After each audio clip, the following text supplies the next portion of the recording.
ਸ੍ਰੀ ਵਾਹਿਗੁਰੂ ਸਾਹਿਬ JIO. Satnam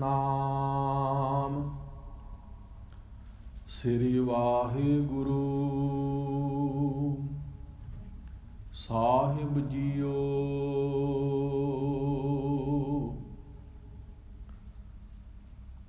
ਜੇਤਾ JIO ਪਿੰਡ ਸਭ ਤੇਰਾ, ਤੂੰ ਅੰਤਰ ਜਾਮੀ ਪੁਰਖ ਭਗਵਾਨ। ਦਾਸਨ ਦਾਸ ਕਹੈ ਜਨ ਨਾਨਕ, ਜਿਹਾ ਤੂੰ ਕਰਾਹੀਂ ਤੇਹਾ ਹਾਂ ਕਰੀ ਵਖਿਆਨ। ਦਾਸਨ ਦਾਸ ਕਹੈ ਜਨ ਨਾਨਕ,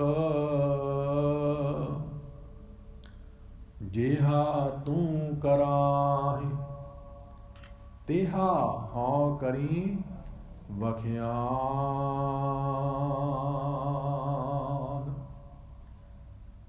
ਪਰਮ ਸਨਮਾਨਯੋਗ ਸਤਿਗੁਰੂ ਧੰਨ ਧੰਨ ਸਤਿਗੁਰੂ ਸਾਹਿਬ ਸ੍ਰੀ ਗੁਰੂ ਗ੍ਰੰਥ ਸਾਹਿਬ ਮਹਾਰਾਜ ਜੀ ਦੇ ਪਾਵਨ ਪਵਿੱਤਰ ਚਰਨਾਂ ਦੇ ਵਿੱਚ ਜੁੜ ਬੈਠੀ ਗੁਰਸਿੱਖ ਸਾਧ ਸੰਗਤ ਜੀਓ, ਵਡਭਾਗੀ ਹੋ। ਸਤਿਗੁਰੂ ਜੀ ਨੇ ਬਹੁਤ ਕਿਰਪਾ ਕੀਤੀ ਹੈ, ਸਾਨੂੰ ਆਪਣੇ ਚਰਨਾਂ ਦੇ ਵਿੱਚ ਜੁੜ ਬੈਠਣ ਦਾ ਸੁਭਾਗ ਬਖਸ਼ਿਸ਼ ਕੀਤਾ ਹੈ। ਸਤਿਗੁਰੂ ਜੀ ਦੀ ਕਿਰਪਾ ਦੇ ਨਾਲ ਹੀ ਇਹ ਦਾਤ ਪ੍ਰਾਪਤ ਹੁੰਦੀ ਹੈ। ਸਤ ਸੰਗਤ ਇਸ ਦੀ ਗੁਰਬਾਣੀ ਵਿੱਚ ਬੇਅੰਤ ਵਡਿਆਈ ਹੈ। ਸਤ ਦੀ ਸੰਗਤ ਕਰਨੀ, ਭਲੇ ਪੁਰਸ਼ਾਂ ਦੀ ਸੰਗਤ ਕਰਨੀ, ਕਿਉਂਕਿ ਸੰਗਤ ਦਾ ਮਨ ਉੱਤੇ ਬਹੁਤ ਅਸਰ ਹੁੰਦਾ ਹੈ। ਜਿਹੋ ਜਿਹੀ ਸਾਡੀ ਸੰਗਤ ਹੈ, ਉਹੋ ਜਿਹੇ ਸਾਡੇ ਵਿਚਾਰ, ਸਾਡੀ ਸੋਚ, ਸਾਡਾ ਸੁਭਾਅ, ਸਾਡਾ ਜੀਵਨ ਬਣਦਾ ਹੈ। ਗੁਰੂ ਜੀ ਕਹਿੰਦੇ ਨੇ, ਉੱਤਮ ਸੰਗਤ ਉੱਤਮ ਹੋਵੇ, ਗੁਣ ਕੋ ਧਾਵੈ ਅਵਗੁਣ ਧੋਵੈ। ਚੰਗੀ ਸੰਗਤ ਮਨੁੱਖ ਦੇ ਔਗਣ, ਮਨੁੱਖ ਦੇ ਐਬ ਸਭ ਧੋ ਸੁੱਟਦੀ ਹੈ ਤੇ ਚੰਗੇ ਗੁਣ ਪ੍ਰਦਾਨ ਕਰਦੀ ਹੈ, ਚੰਗੇ ਗੁਣ ਬਖਸ਼ਿਸ਼ ਕਰਦੀ ਹੈ। ਚੰਗੀ ਸੰਗਤ ਇੱਕ ਐਸੀ ਚੀਜ਼ ਹੈ, ਜਿਵੇਂ ਅਸੀਂ ਇੱਕ ਕਮਰੇ ਵਿੱਚ, ਰੂਮ ਵਿੱਚ ਅਗਰਬੱਤੀ ਲਾਈਏ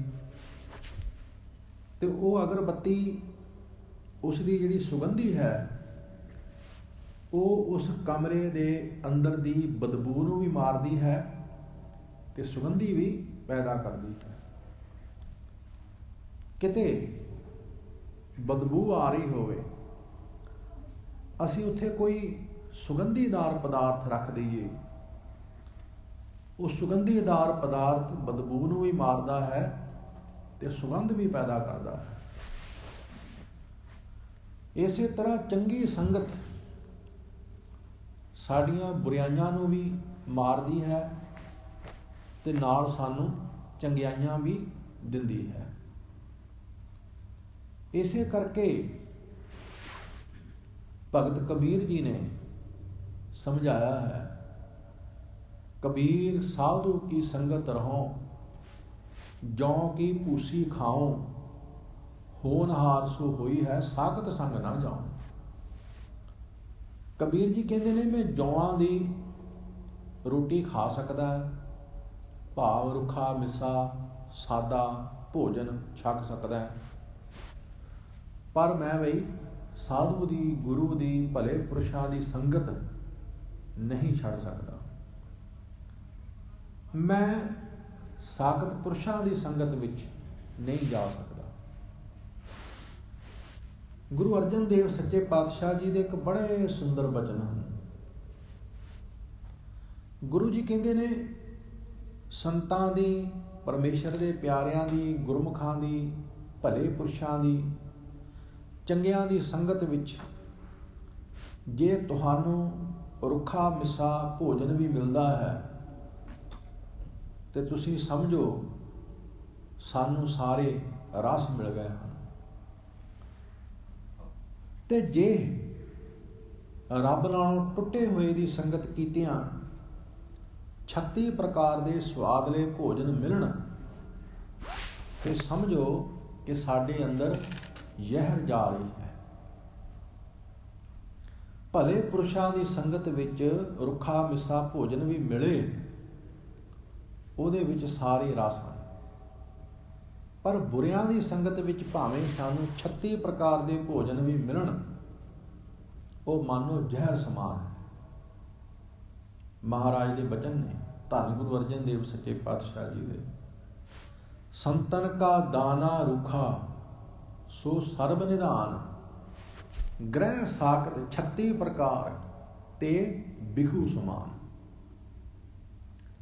ਇਸ ਲਈ ਚੰਗੀ ਸੰਗਤ ਉਸ ਪਰਮਾਤਮਾ ਦੀ ਕਿਰਪਾ ਨਾਲ ਮਿਲਦੀ। ਵਿਚਾਰ ਆਰੰਭ ਕਰਨੀ ਹੈ। ਪਹਿਲੇ ਸਰਬੱਤ ਮਾਈ ਭਾਈ ਗੁਰੂ ਕਲਗੀਧਰ ਪਾਤਸ਼ਾਹ ਜੀ ਦੀ ਫਤਿਹ ਪ੍ਰਵਾਨ ਕਰੋ ਜੀ। ਵਾਹਿਗੁਰੂ ਜੀ ਕਾ ਖਾਲਸਾ, ਵਾਹਿਗੁਰੂ ਜੀ ਕੀ ਫਤਿਹ। ਅੱਜ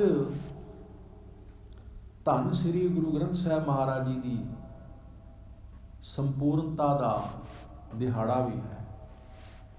ਅੱਜ ਦੇ ਦਿਨ ਗੁਰੂ ਅਰਜਨ ਦੇਵ ਸੱਚੇ ਪਾਤਸ਼ਾਹ ਜੀ ਨੇ ਸ੍ਰੀ ਗੁਰੂ ਗ੍ਰੰਥ ਸਾਹਿਬ ਜੀ ਨੂੰ ਸੰਪੂਰਨਤਾ ਬਖਸ਼ਿਸ਼ ਕੀਤੀ ਸੀ। ਭਾਵ ਸਾਰੀ ਬਾਣੀ ਮਹਾਰਾਜ ਨੇ ਇੱਕ ਗ੍ਰੰਥ ਵਿੱਚ ਬਕਾਇਦਾ ਆਪਣੀ ਨਿਗਰਾਨੀ ਵਿੱਚ ਲਿਖਵਾਈ ਸੀ। 2 ਸਾਲ ਤੋਂ ਵੀ ਵੱਧ ਸਮਾਂ ਲੱਗਾ ਸੀ। ਰਾਮਸਰ ਸਾਹਿਬ ਦੇ ਅਸਥਾਨ ਤੇ ਭਾਈ ਸਾਹਿਬ ਭਾਈ ਗੁਰਦਾਸ ਜੀ ਲਿਖਾਰੀ ਸਨ, ਕੁਝ ਹੋਰ ਵੀ ਲਿਖਾਰੀ ਸਨ, ਪਰ ਮੁਖੀ ਲਿਖਾਰੀ ਭਾਈ ਗੁਰਦਾਸ ਜੀ ਸਨ। ਧੰਨ ਗੁਰੂ ਅਰਜਨ ਦੇਵ ਸੱਚੇ ਪਾਤਸ਼ਾਹ ਜੀ ਨੇ ਸਾਰੀ ਬਾਣੀ ਨੂੰ ਸੰਪੂਰਨ ਕਰਵਾਇਆ। ਇਹ ਵਿਚਾਰ ਵੀ ਆਪ ਜੀ ਦੇ ਨਾਲ ਸਾਂਝੇ ਕਰਾਂਗੇ, ਲੇਕਿਨ ਪਹਿਲੇ ਅਸੀਂ ਆਪ ਜੀ ਦੀ ਸੇਵਾ ਦੇ ਵਿੱਚ ਸ਼ਬਦ ਦੀ ਵਿਚਾਰ ਕਰਾਂਗੇ। ਗੁਰਮੁਖ ਪਿਆਰਿਆਂ ਨੇ ਬੜੇ ਪਿਆਰ ਨਾਲ ਸ਼ਬਦ ਦਾ ਪਾਠ ਸਾਨੂੰ ਸਰਵਣ ਕਰਵਾਇਆ ਹੈ। ਰਹਾਉ ਦਾ ਪਦ ਸੀ, ਉਲਾਹਨੋ ਮੈਂ ਕਾਹੂ ਨਾ ਦਿਓ, ਮਨ ਮੀਠ ਤੁਹਾਰੋ ਕੀ। ਧੰਨ ਗੁਰੂ ਅਰਜਨ ਦੇਵ ਸੱਚੇ ਪਾਤਸ਼ਾਹ ਜੀ ਸਾਨੂੰ ਸਮਝਾਉਂਦੇ ਹਨ। ਮਹਾਰਾਜ ਕਹਿੰਦੇ ਨੇ, ਮੈਂ ਕਦੇ ਵੀ ਕਿਸੇ ਵੱਲੋਂ ਕੀਤੀ ਹੋਈ ਵਧੀਕੀ ਦਾ ਉਸ ਨੂੰ ਉਲਾਂਭਾ ਨਹੀਂ ਦਿੰਦਾ। ਹੇ ਮਾਲਕ, ਤੇਰਾ ਕੀਤਾ ਹੋਇਆ ਹਰ ਕਰਮ ਮੇਰੇ ਮਨ ਨੂੰ ਮਿੱਠਾ ਲੱਗਦਾ ਹੈ, ਪਿਆਰਾ ਲੱਗਦਾ ਹੈ। ਮੈਂ ਦੂਸਰੇ ਨੂੰ ਉਲਾਂਭਾ ਤਾਂ ਦੇਵਾਂ ਜੇ ਕੋਈ ਦੂਸਰਾ ਕੁਝ ਕਰਨ ਦੀ ਸਮਰੱਥਾ ਰੱਖਦਾ ਹੋਵੇ। ਮੈਂ ਕਿਸੇ ਬੰਦੇ ਨੂੰ ਉਲਾਂਭਾ ਤਾਂ ਦੇਵਾਂ ਜੇ ਕੋਈ ਬੰਦਾ ਮੇਰਾ ਕੁਝ ਵਿਗਾੜ ਸਕਦਾ ਹੋਵੇ। ਮੈਂ ਕਿਸੇ ਗ੍ਰਹਿ, ਨਛੱਤਰ, ਰਾਸ਼ੀ, ਦਿਨ, ਮਹੀਨੇ ਨੂੰ ਉਲਾਂਭਾ ਤਾਂ ਦੇਵਾਂ ਜੇ ਵੀ ਉਹ ਮੇਰਾ ਕੁਝ ਵਿਗਾੜ ਸਕਦੇ ਹੋਣ। ਅਸੀਂ ਕਈ ਵਾਰਾਂ ਬੰਦੇ ਨੂੰ ਉਲਾਂਭਾ ਦਿੰਦੇ ਹਾਂ। ਮੇਰਾ ਬੜਾ ਸੋਹਣਾ ਕੰਮ ਚੱਲਦਾ ਸੀ, ਫਲਾਣੇ ਨੇ ਪਤਾ ਨਹੀਂ ਕੀ ਕਰ ਦਿੱਤਾ, ਅਸੀਂ ਬੰਦੇ ਨੂੰ ਉਲਾਂਭਾ ਦਿੰਦੇ ਹਾਂ, ਜਾਂ ਅਸੀਂ ਗ੍ਰਹਿਆਂ ਨਛੱਤਰਾਂ ਨੂੰ ਉਲਾਂਭਾ ਦਿੰਦੇ ਹਾਂ। ਮੇਰੇ ਤੇ ਜੀ ਗ੍ਰਹਿ ਮਾੜੇ ਸਨ, ਮੇਰੇ ਨਛੱਤਰ ਮਾੜੇ ਸਨ, ਮੇਰੇ ਦਿਨ ਹੀ ਮਾੜੇ ਨੇ। ਕੋਈ ਬੰਦਾ ਉਦਾਸ ਹੋਵੇ, ਦੁਖੀ ਹੋਵੇ, ਪਰੇਸ਼ਾਨ ਹੋਵੇ, ਤੇ ਉਸ ਨੂੰ ਪੁੱਛੋ ਕਿ ਤੂੰ ਕਿਉਂ ਪਰੇਸ਼ਾਨ ਹੈ? ਉਹ ਕਹਿੰਦਾ ਬਸ ਦਿਨ ਮਾੜੇ ਚੱਲ ਰਹੇ ਨੇ। ਉਹ ਦਿਨਾਂ ਨੂੰ ਉਲਾਂਭਾ ਦੇ ਦਿੰਦਾ, ਉਹ ਦਿਨਾਂ ਨੂੰ ਉਲਾਂਭਾ ਦਿੰਦਾ ਹੈ, ਦਿਨ ਮਾੜੇ ਚੱਲ ਰਹੇ ਨੇ। ਤੇ ਜਾਂ ਕਹੇਗਾ ਜੀ ਮੇਰੀ ਕਿਸਮਤ ਮਾੜੀ, ਕਿਸਮਤ ਨੂੰ ਉਲਾਂਭਾ ਦੇ ਦਿੱਤਾ। ਮੇਰੇ ਕਰਮ ਮਾੜੇ, ਆਪਣੇ ਕਰਮਾਂ ਨੂੰ ਉਲਾਂਭਾ ਦੇ ਦਿੱਤਾ। ਮਨੁੱਖ ਜਿਹੜਾ ਹੈ ਇਹ ਦੂਸਰੇ ਨੂੰ ਉਲਾਂਭਾ ਦਿੰਦਾ ਹੈ। ਇਹਨੂੰ ਲੱਗਦਾ ਹੈ ਕਿ ਮੇਰਾ ਵਿਗਾੜਨ ਵਾਲਾ ਕੋਈ ਹੋਰ ਹੈ, ਮੈਂ ਨਹੀਂ, ਕੋਈ ਦੂਸਰਾ ਵਿਗਾੜਦਾ ਹੈ। ਪਰਮਾਤਮਾ ਤੇ ਇਸ ਨੂੰ ਵਿਸ਼ਵਾਸ ਹੀ ਨਹੀਂ।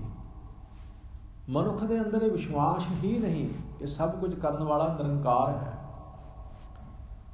ਇਹਦੇ ਵਾਸਤੇ ਵਿਦਵਾਨ ਪੁਰਸ਼ਾਂ ਨੇ ਇੱਕ ਬਹੁਤ ਸੁੰਦਰ ਪ੍ਰਮਾਣ ਦਿੱਤਾ ਹੈ। ਕਵੀ ਸੰਤੋਖ ਸਿੰਘ ਜੀ ਨੇ ਬੜਾ ਸੁੰਦਰ ਇੱਕ ਪ੍ਰਮਾਣ ਦਿੱਤਾ ਹੈ।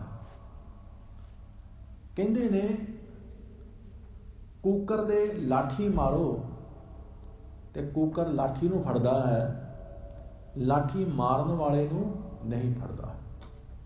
ਕਿਸੇ ਕੁੱਤੇ ਦੇ ਡੰਡਾ ਮਾਰੋ, ਉਹਦਾ ਸੁਭਾਅ ਹੈ ਕਿ ਉਹ ਮੂੰਹ ਨਾਲ ਡੰਡੇ ਨੂੰ ਫੜਦਾ ਹੈ, ਜਿਹੜਾ ਡੰਡਾ ਮਾਰਦਾ ਹੈ ਉਹਨੂੰ ਨਹੀਂ ਫੜਦਾ। ਲੇਕਿਨ ਸ਼ੇਰ ਦਾ ਸੁਭਾਅ ਵੱਖਰਾ ਹੈ। ਸ਼ੇਰ ਦੇ ਕੋਈ ਲਾਠੀ ਮਾਰੇ, ਸ਼ੇਰ ਲਾਠੀ ਨੂੰ ਮੂੰਹ ਨਹੀਂ ਪਾਉਂਦਾ, ਉਹ ਲਾਠੀ ਮਾਰਨ ਵਾਲੇ ਨੂੰ ਫੜਦਾ। ਇਹ ਸ਼ੇਰ ਦਾ ਸੁਭਾਅ ਹੈ। ਸ਼ੇਰ ਨੂੰ ਇੰਨੀ ਕੁ ਸਮਝ ਹੈ ਕਿ ਲਾਠੀ ਮੇਰੇ ਨਹੀਂ ਵੱਜ ਸਕਦੀ ਜਿੰਨਾ ਚਿਰ ਕੋਈ ਮਾਰੇ ਨਾ। ਵਿਦਵਾਨ ਪੁਰਸ਼ ਕਹਿੰਦੇ ਨੇ ਮਨੁੱਖ ਦੀ ਬਿਰਤੀ ਕੂਕਰ ਬਿਰਤੀ ਨਹੀਂ, ਕਿਹਰ ਬਿਰਤੀ ਚਾਹੀਦੀ ਹੈ, ਸ਼ੇਰ ਵਾਲੀ ਬਿਰਤੀ ਚਾਹੀਦੀ ਹੈ। ਮਨੁੱਖ ਨੂੰ ਪਤਾ ਹੋਣਾ ਚਾਹੀਦਾ ਹੈ ਕਿ ਕੋਈ ਮੇਰਾ ਕੁਝ ਵਿਗਾੜ ਨਹੀਂ ਸਕਦਾ, ਕੋਈ ਮੇਰਾ ਕੁਝ ਸਵਾਰ ਨਹੀਂ ਸਕਦਾ। ਜੋ ਕੁਝ ਹੋ ਰਿਹਾ ਉਸ ਪਰਮਾਤਮਾ ਦੀ ਰਜ਼ਾ ਵਿੱਚ ਹੋ ਰਿਹਾ, ਉਹਦੇ ਹੁਕਮ ਵਿੱਚ ਹੋ ਰਿਹਾ, ਉਹਦੇ ਬਣਾਏ ਨਿਯਮ ਦੇ ਮੁਤਾਬਕ ਹੋ ਰਿਹਾ। ਕੋਈ ਮਨੁੱਖ ਬੀਜਦਾ ਹੈ, ਕਿੱਕਰਾਂ ਕੰਡੇ ਬੀਜਦਾ ਹੈ ਤੇ ਕਹੇ ਕਿ ਹੁਣ ਫੁੱਲ ਉੱਗਣ, ਇਸ ਤਰ੍ਹਾਂ ਨਹੀਂ ਹੋ ਸਕਦਾ। ਤੇ ਮੁੜ ਕੇ ਦੋਸ਼ ਦੇਵੇ ਧਰਤੀ ਨੂੰ, ਇਹ ਜੀ ਧਰਤੀ ਮਾੜੀ ਸੀ, ਜੇ ਧਰਤੀ ਚੰਗੀ ਹੁੰਦੀ ਤੇ ਮੇਰੇ ਕੰਡੇ ਵੀ ਫੁੱਲ ਬਣ ਜਾਣੇ ਸੀ।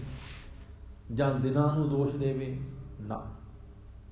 ਉਹਨੂੰ ਕੌਣ ਦੱਸੇ ਕਿ ਜੋ ਤੂੰ ਬੀਜਿਆ ਹੈ ਸੱਜਣਾ ਉਹੀ ਉੱਗਣਾ ਹੈ। ਧਰਤੀ ਨੂੰ ਦੋਸ਼ ਨਾ ਦੇ, ਦਿਨਾਂ ਨੂੰ ਦੋਸ਼ ਨਾ ਦੇ। ਜਾਂ ਕਹੇ ਜੀ ਮੇਰੀ ਕਿਸਮਤ ਮਾੜੀ, ਨਾ, ਕਿਸਮਤ ਨੂੰ ਦੋਸ਼ ਨਾ ਦੇ। ਤੂੰ ਜੋ ਬੀਜਿਆ ਹੈ ਉਹੀ ਉੱਗਣਾ ਸੀ, ਉਹੀ ਪੈਦਾ ਹੋਣਾ ਸੀ, ਉਹੀ ਫਲ ਲੱਗਣਾ ਸੀ।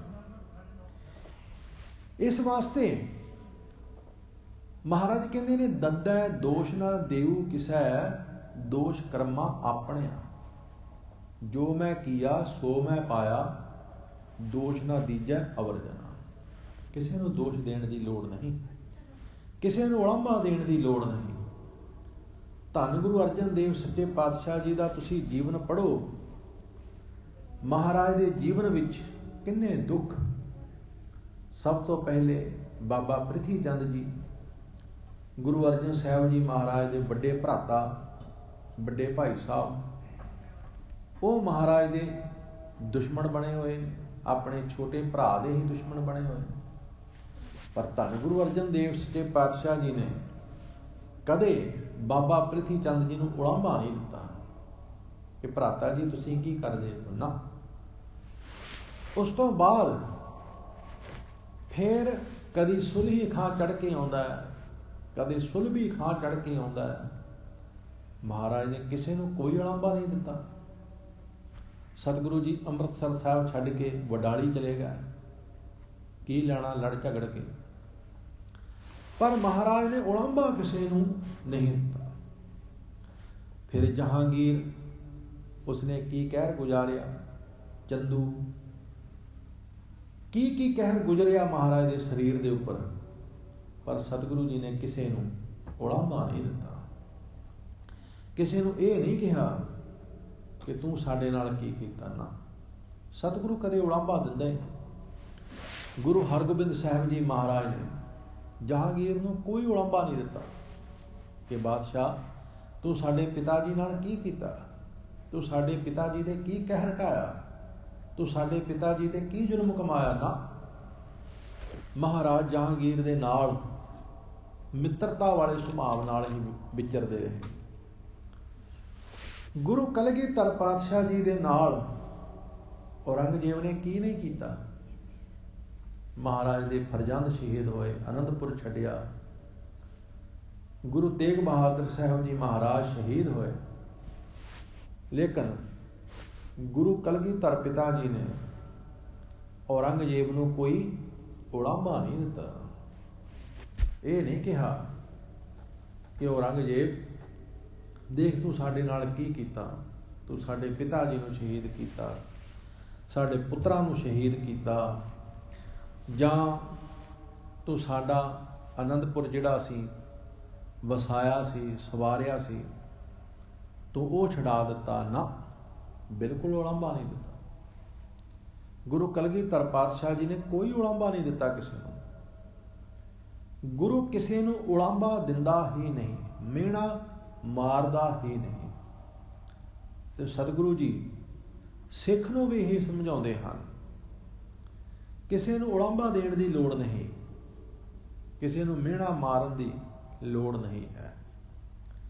उलांभा देना है तो अपने कर्म नूं उलांभा दिओ, किसी नूं उलांभा देण दी लोड़ नहीं। उलांभा देना है अपने कर्म नूं दिओ जो कीता है। परमात्मा नूं भी उलांभा देण दी लोड़ नहीं, क्योंकि परमात्मा तां इंसाफ करदा है। असीं जो कीता परमात्मा ने उसनूं फल ला दिता, चंगा कीता चंगा फल ला दिता, बुरा कीता बुरा फल ला दिता। उसने ते साडे नाल इंसाफ कीता है, उसनूं भी उलांभा देण दी लोड़ नहीं है।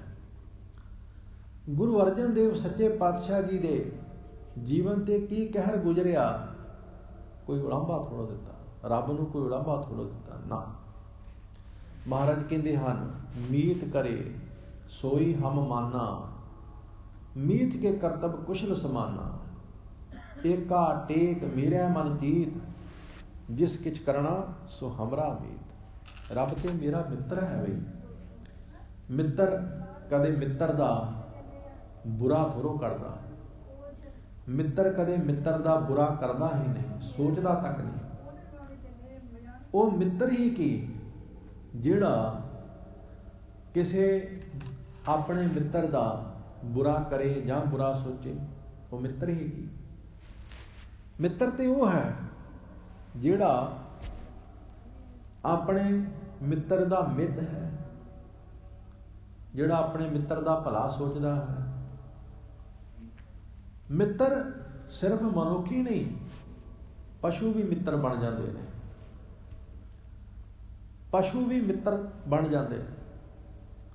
हाँ, बंदा तो हो सकता कदे मित्र बन के धोखा कर जावे, पर कदे पशु मित्र बन जावे धोखा नहीं करता।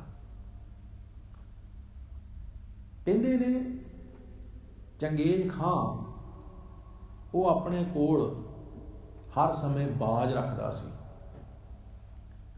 अपने हथ ते बाज रखता सी। एक वेरा चंगेज खां एक नदी के किनारे बैठ के पानी पीण लगा। उन्हें ज्यों ही बुक भरिया, बाज ने ठूंगा मारिया ते बुक विचों पानी हेठा डिग पिया।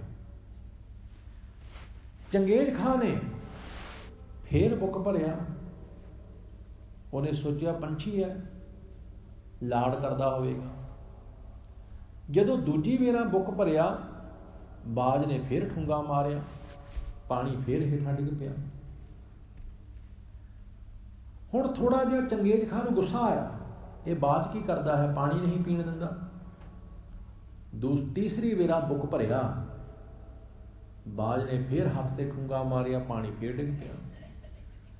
ਜਦੋਂ ਚੌਥੀ ਵੇਰਾ ਬਾਜ ਨੇ ਉਹੀ ਕਰਤੂਤ ਕੀਤੀ ਤਾਂ ਚੰਗੇਜ਼ ਖਾਂ ਗੁੱਸੇ ਵਿੱਚ ਆ ਗਿਆ।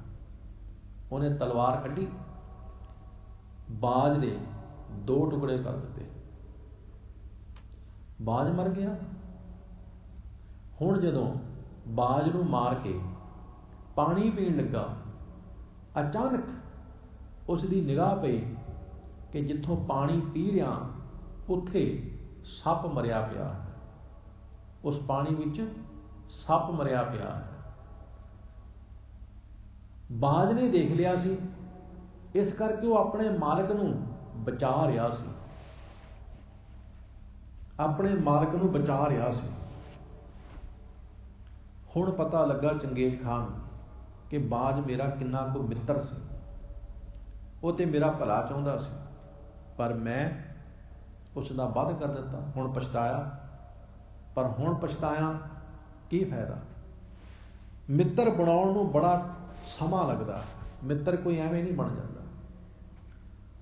ਮਿੱਤਰ ਦਾ ਵਿਸ਼ਵਾਸ ਜਿੱਤਦਿਆਂ ਜਿੱਤਦਿਆਂ ਕਈ ਸਾਲ ਲੱਗ ਜਾਂਦੇ ਨੇ, ਲੇਕਿਨ ਮਿੱਤਰ ਨਾਲ ਵਿਸਾਹਘਾਤ ਇੱਕ ਖਿਣ ਵਿੱਚ ਕੀਤਾ ਜਾ ਸਕਦਾ, ਮਿੱਤਰ ਦਾ ਵੱਧ ਇੱਕ ਮਿੰਟ ਵਿੱਚ ਕੀਤਾ ਜਾ ਸਕਦਾ। ਉੱਥੇ ਫਿਰ ਚੰਗੇਜ਼ ਖਾਂ ਨੇ ਇੱਕ ਸ਼ਿਲਾ ਲੇਖ ਲਿਖਵਾ ਕੇ ਲਾਇਆ ਕਿ ਮਨੁੱਖ ਦਾ ਮਿੱਤਰ ਸਿਰਫ ਮਨੁੱਖ ਹੀ ਨਹੀਂ, ਪਸ਼ੂ ਪੰਛੀ ਵੀ ਹੋ ਸਕਦੇ ਹਨ। ਮਹਾਰਾਣਾ ਪ੍ਰਤਾਪ ਜਿਸ ਨੂੰ ਅਕਬਰ ਬਾਦਸ਼ਾਹ ਦਬਾਉਣਾ ਚਾਹੁੰਦਾ ਸੀ, ਉਹ ਨਹੀਂ ਸੀ ਦਬਦਾ। ਉਸ ਦਾ ਘੋੜਾ ਸੀ ਚੇਤਨ। ਉਹ ਘੋੜਾ ਜਿਹੜਾ ਸੀ ਉਸ ਦਾ ਬੜਾ ਮਿੱਤਰ ਸੀ। ਹਲਦੀ ਘਾਟੀ ਤੇ ਜੰਗ ਹੋਇਆ, ਘੋੜੇ ਨੂੰ ਮਹਿਸੂਸ ਹੋਇਆ ਕਿ ਮੇਰਾ ਮਾਲਕ ਇਸ ਵੇਲੇ ਬਹੁਤ ਘੇਰੇ ਵਿੱਚ ਘਿਰ ਚੁੱਕਾ ਹੈ, ਇੱਥੋਂ ਬਚ ਕੇ ਨਿਕਲਣਾ ਬੜਾ ਔਖਾ ਹੈ।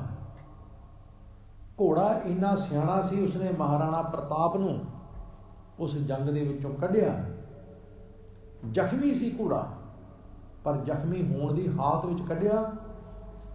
ਅੱਗੇ ਇੱਕ ਖਾਲ ਪੈਂਦੀ ਸੀ ਬੜੀ ਚੌੜੀ, ਘੋੜੇ ਨੇ ਇੰਨੀ ਲੰਬੀ ਛਲਾਂਗ ਮਾਰੀ, ਉਹ ਖਾਲ ਤੇ ਟੱਪ ਗਿਆ, ਪਰ ਘੋੜਾ ਆਪ ਮਰ ਗਿਆ, ਆਪਣੇ ਮਾਲਕ ਨੂੰ ਬਚਾ ਲਿਆ।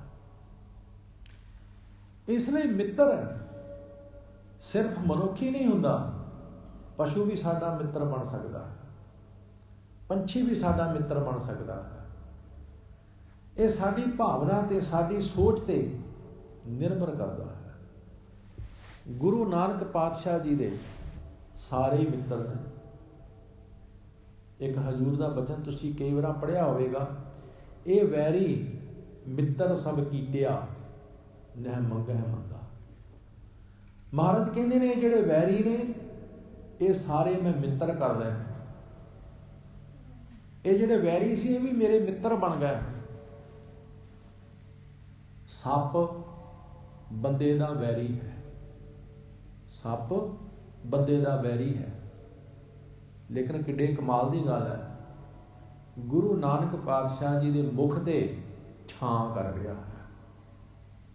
ਗੁਰੂ ਨਾਨਕ ਪਾਤਸ਼ਾਹ ਜੀ ਦੇ ਮੁਖ ਤੇ ਛਾਂ ਕਰ ਰਿਹਾ ਸੱਪ। ਕਿਉਂ? ਕਿਉਂਕਿ ਗੁਰੂ ਨਾਨਕ ਸਾਹਿਬ ਜੀ ਨੇ ਵੈਰੀਆਂ ਨੂੰ ਵੀ ਮਿੱਤਰ ਬਣਾ ਲਿਆ ਹੈ।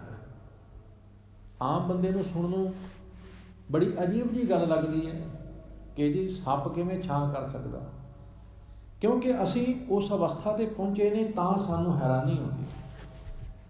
ਗੁਰੂ ਨਾਨਕ ਪਾਤਸ਼ਾਹ ਜੀ ਨੇ ਵੈਰੀਆਂ ਨੂੰ ਵੀ ਮਿੱਤਰ ਬਣਾਇਆ। ਸੱਪ ਵੈਰੀ ਹੈ ਪਰ ਗੁਰੂ ਨਾਨਕ ਸਾਹਿਬ ਦਾ ਮਿੱਤਰ ਹੈ। ਗੁਰੂ ਨਾਨਕ ਸਾਹਿਬ ਦੇ ਸੀਸ ਤੇ ਆਣ ਕੇ ਛਾਂ ਕਰ ਰਿਹਾ, ਕਹਿੰਦਾ ਮੇਰੇ ਮਾਲਕ ਦੇ ਮੁਖ ਤੇ ਧੁੱਪ ਪੈ ਰਹੀ ਹੈ, ਆ ਕੇ ਛਾਂ ਕਰਦਾ ਹੈ, ਉਹ ਵੀ ਮਿੱਤਰ ਹੈ। ਸਾਡੀ ਸੋਚ ਕਿੰਨੀ ਕੁ ਪਵਿੱਤਰ ਹੈ, ਅਸੀਂ ਅੰਦਰੋਂ ਕਿੰਨੇ ਕੁ ਸ਼ੁੱਧ ਹਾਂ, ਇਸ ਤੇ ਨਿਰਭਰ ਕਰਦਾ ਹੈ। ਅਸੀਂ ਤੇ ਕਈ ਵਾਰ ਆਪਣੇ ਸਕੇ ਤੇ ਵੀ ਸ਼ੱਕ ਕਰਦੇ ਹਾਂ, ਪਿਓ ਪੁੱਤਰ ਤੇ ਸ਼ੱਕ ਕਰਦਾ, ਜੇ ਮੈਂ ਇਹ ਗੱਲ ਇਹਨੂੰ ਦੱਸ ਦਿੱਤੀ ਕਿਤੇ ਅਗਾਂਹ ਨਾ ਦੱਸ ਦੇਵੇ। ਔਰਤ ਆਪਣੇ ਪਤੀ ਤੇ ਸ਼ੱਕ ਕਰਦੀ ਹੈ, ਜੇ ਮੈਂ ਇਹਨੂੰ ਦੱਸ ਦਿੱਤਾ ਕਿਤੇ ਅਗਾਂਹ ਨਾ ਗੱਲ ਕਰ ਦੇਵੇ। ਉਹ ਆਪਣੀ ਔਰਤ ਤੇ ਸ਼ੱਕ ਕਰੀ, ਜੇ ਮੈਂ ਇਹਨੂੰ ਦੱਸ ਦਿੱਤਾ ਇਹ ਨਾ ਕਿਤੇ ਅਗਾਂਹ ਗੱਲ ਕਰ ਦੇਵੇ। ਸਾਨੂੰ ਤੇ ਵਿਸ਼ਵਾਸ ਹੀ ਨਹੀਂ ਹੁੰਦਾ, ਇੱਕ ਦੂਸਰੇ ਤੇ ਭਰੋਸਾ ਹੀ ਨਹੀਂ ਹੁੰਦਾ। ਅਸੀਂ ਤੇ ਹਰੇਕ ਨੂੰ ਸ਼ੱਕ ਦੀ ਨਜ਼ਰ ਨਾਲ ਦੇਖਦੇ ਹਾਂ। ਸਾਡਾ ਕੋਈ ਕਿੰਨਾ ਵੀ ਮਿੱਤਰ ਹੋਵੇ, ਫਿਰ ਵੀ ਸਾਡੇ ਅੰਦਰ ਕਿਤੇ ਨਾ ਕਿਤੇ ਸ਼ੱਕ ਹੁੰਦਾ ਵੀ ਨਹੀਂ, ਆਹ ਗੱਲ ਨਹੀਂ ਮੈਂ ਇਹਨੂੰ ਦੱਸਣੀ। ਭਾਵੇਂ ਮੇਰਾ ਕਿੰਨਾ ਵੀ ਮਿੱਤਰ ਹੈ, ਇਹ ਗੱਲ ਮੈਂ ਇਹਨੂੰ ਨਹੀਂ ਦੱਸਣੀ। ਸਾਡੇ ਆਪਣੇ ਅੰਦਰ ਕਮੀ ਹੁੰਦੀ ਹੈ। ਲੇਕਿਨ ਜਿਸ ਨੇ ਰੱਬ ਨੂੰ ਮਿੱਤਰ ਬਣਾ ਲਿਆ ਤੇ ਵੀ ਰੱਬ ਉਸ ਦਾ ਕਿਵੇਂ ਵਿਗਾੜ ਸਕਦਾ। ਉਹ ਜਿਨ੍ਹਾਂ ਨੇ ਪੰਛੀਆਂ ਨੂੰ ਮਿੱਤਰ ਬਣਾਇਆ, ਪੰਛੀਆਂ ਨੇ ਉਹਨਾਂ ਦੀ ਰਖਵਾਲੀ ਕੀਤੀ। ਜਿਨ੍ਹਾਂ ਨੇ ਜਾਨਵਰਾਂ ਨੂੰ ਮਿੱਤਰ ਬਣਾਇਆ, ਜਾਨਵਰਾਂ ਨੇ ਉਹਨਾਂ ਦੀ ਜਾਨ ਬਚਾਈ। ਜਿਨ੍ਹਾਂ ਨੇ ਸੱਪ ਨੂੰ ਮਿੱਤਰ ਬਣਾ ਲਿਆ, ਸੱਪ ਵੀ ਆਣ ਕੇ ਪਰਛਾਵਾਂ ਕਰਦਾ। ਤੇ ਜਿਨ੍ਹਾਂ ਨੇ ਉਸ ਅਕਾਲ ਪੁਰਖ ਵਾਹਿਗੁਰੂ ਨੂੰ ਮਿੱਤਰ ਬਣਾ ਲਿਆ ਤੇ ਵੀ ਅਕਾਲ ਪੁਰਖ ਉਸ ਦਾ ਕਿਵੇਂ ਕੁਛ ਵਿਗਾੜੇਗਾ, ਪਰਮਾਤਮਾ ਉਸ ਦਾ ਕਿਵੇਂ ਕੁਛ ਵਿਗਾੜੇਗਾ। ਜਿਹਨੇ ਗੁਰੂ ਨੂੰ ਮਿੱਤਰ ਬਣਾ ਲਿਆ ਤੇ ਗੁਰੂ ਉਸ ਦਾ ਕਿਵੇਂ ਵਿਗਾੜੇਗਾ। ਗੁਰੂ ਤੇ ਦੁਸ਼ਮਣ ਦਾ ਵੀ ਕੁਛ ਨਹੀਂ ਵਿਗਾੜਦਾ। ਤੇ ਜਿਸ ਨੇ ਮਿੱਤਰ ਬਣਾ ਲਿਆ, ਗੁਰੂ ਤੂੰ ਮੇਰਾ ਮਿੱਤਰ ਹੈ, ਜਿਸ ਨੇ ਰੱਬ ਨੂੰ ਕਹਿ ਦਿੱਤਾ ਰੱਬ ਜੀ ਤੁਸੀਂ ਮੇਰੇ ਮਿੱਤਰ ਹੋ, ਤੇ ਫਿਰ ਰੱਬ ਵੀ ਆਪਣੇ ਮਿੱਤਰ ਦਾ ਕਿਵੇਂ ਵਿਗਾੜੇਗਾ। ਇਸ ਲਈ ਗੁਰੂ ਅਰਜਨ ਦੇਵ ਸੱਚੇ ਪਾਤਸ਼ਾਹ ਕਹਿੰਦੇ ਨੇ ਰੱਬ ਮੇਰਾ ਮਿੱਤਰ ਹੈ, ਮੀਤ ਕਰੈ ਸੋਈ ਹਮ ਮਾਨਾ। ਹੁਣ ਰੱਬ ਜੋ ਵੀ ਕਰਦਾ ਹੈ ਮੈਨੂੰ ਚੰਗਾ ਲੱਗਦਾ ਹੈ, ਉਹ ਮੇਰੇ ਭਲੇ ਵਿੱਚ ਕਰਦਾ ਹੈ। ਜੋ ਵੀ ਕਰਦਾ ਹੈ ਮੇਰੇ ਨਫੇ ਵਿੱਚ ਕਰਦਾ ਹੈ, ਨੁਕਸਾਨ ਵਿੱਚ ਨਹੀਂ ਕਰਦਾ। ਰੱਬ ਦਾ ਕੀਤਾ ਹੋਇਆ ਮੈਨੂੰ ਚੰਗਾ ਲੱਗਦਾ ਹੈ, ਪਿਆਰਾ ਲੱਗਦਾ ਹੈ। ਤੇ ਮੈਂ ਕਿਸ ਨੂੰ ਉਲਾਂਭਾ ਦੇਵਾਂ ਜੀ, ਮੈਂ ਕਿਸ ਨੂੰ ਮਿਹਣਾ ਮਾਰਾਂ।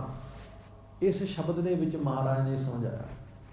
ਆਓ ਥੋੜਾ ਸਮਾਂ ਸ਼ਬਦ ਦੀ ਵਿਚਾਰ ਕਰਦੇ ਹਾਂ। ਉਸ ਤੋਂ ਬਾਅਦ ਸ੍ਰੀ ਗੁਰੂ ਗ੍ਰੰਥ ਸਾਹਿਬ ਜੀ ਦਾ ਅੱਜ ਸੰਪੂਰਨਤਾ ਦਿਵਸ ਹੈ, ਉਸ ਦੇ ਸੰਬੰਧ ਵਿੱਚ ਵੀ ਵਿਚਾਰਾਂ ਕਰਾਂਗੇ। ਬੜੇ ਪਿਆਰ ਅਦਬ ਸਤਿਕਾਰ ਦੇ ਨਾਲ ਸਤਿਗੁਰੂ ਜੀ ਦੇ ਅੰਮ੍ਰਿਤ ਬਚਨਾਂ ਦੀ ਵਿਚਾਰ ਸਰਵਣ ਕਰੋ।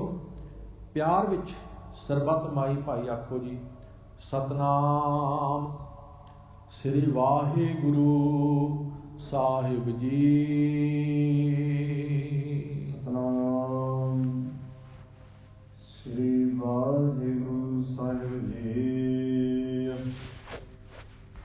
ਨਟ ਨਾਰਾਇਣ ਮਹੱਲਾ ਪੰਜਵਾ। ਦੋਹਦੇ ਇੱਕ ਓੰਕਾਰ ਸਤਿਗੁਰ ਪ੍ਰਸਾਦ। ਰਾਗ ਨਟ ਨਾਰਾਇਣ ਵਿੱਚ ਧੰਨ ਗੁਰੂ ਅਰਜਨ ਦੇਵ ਸੱਚੇ ਪਾਤਸ਼ਾਹ ਜੀ ਇਹ ਪਾਵਨ ਸ਼ਬਦ ਉਚਾਰਨ ਕਰਦੇ ਹਨ।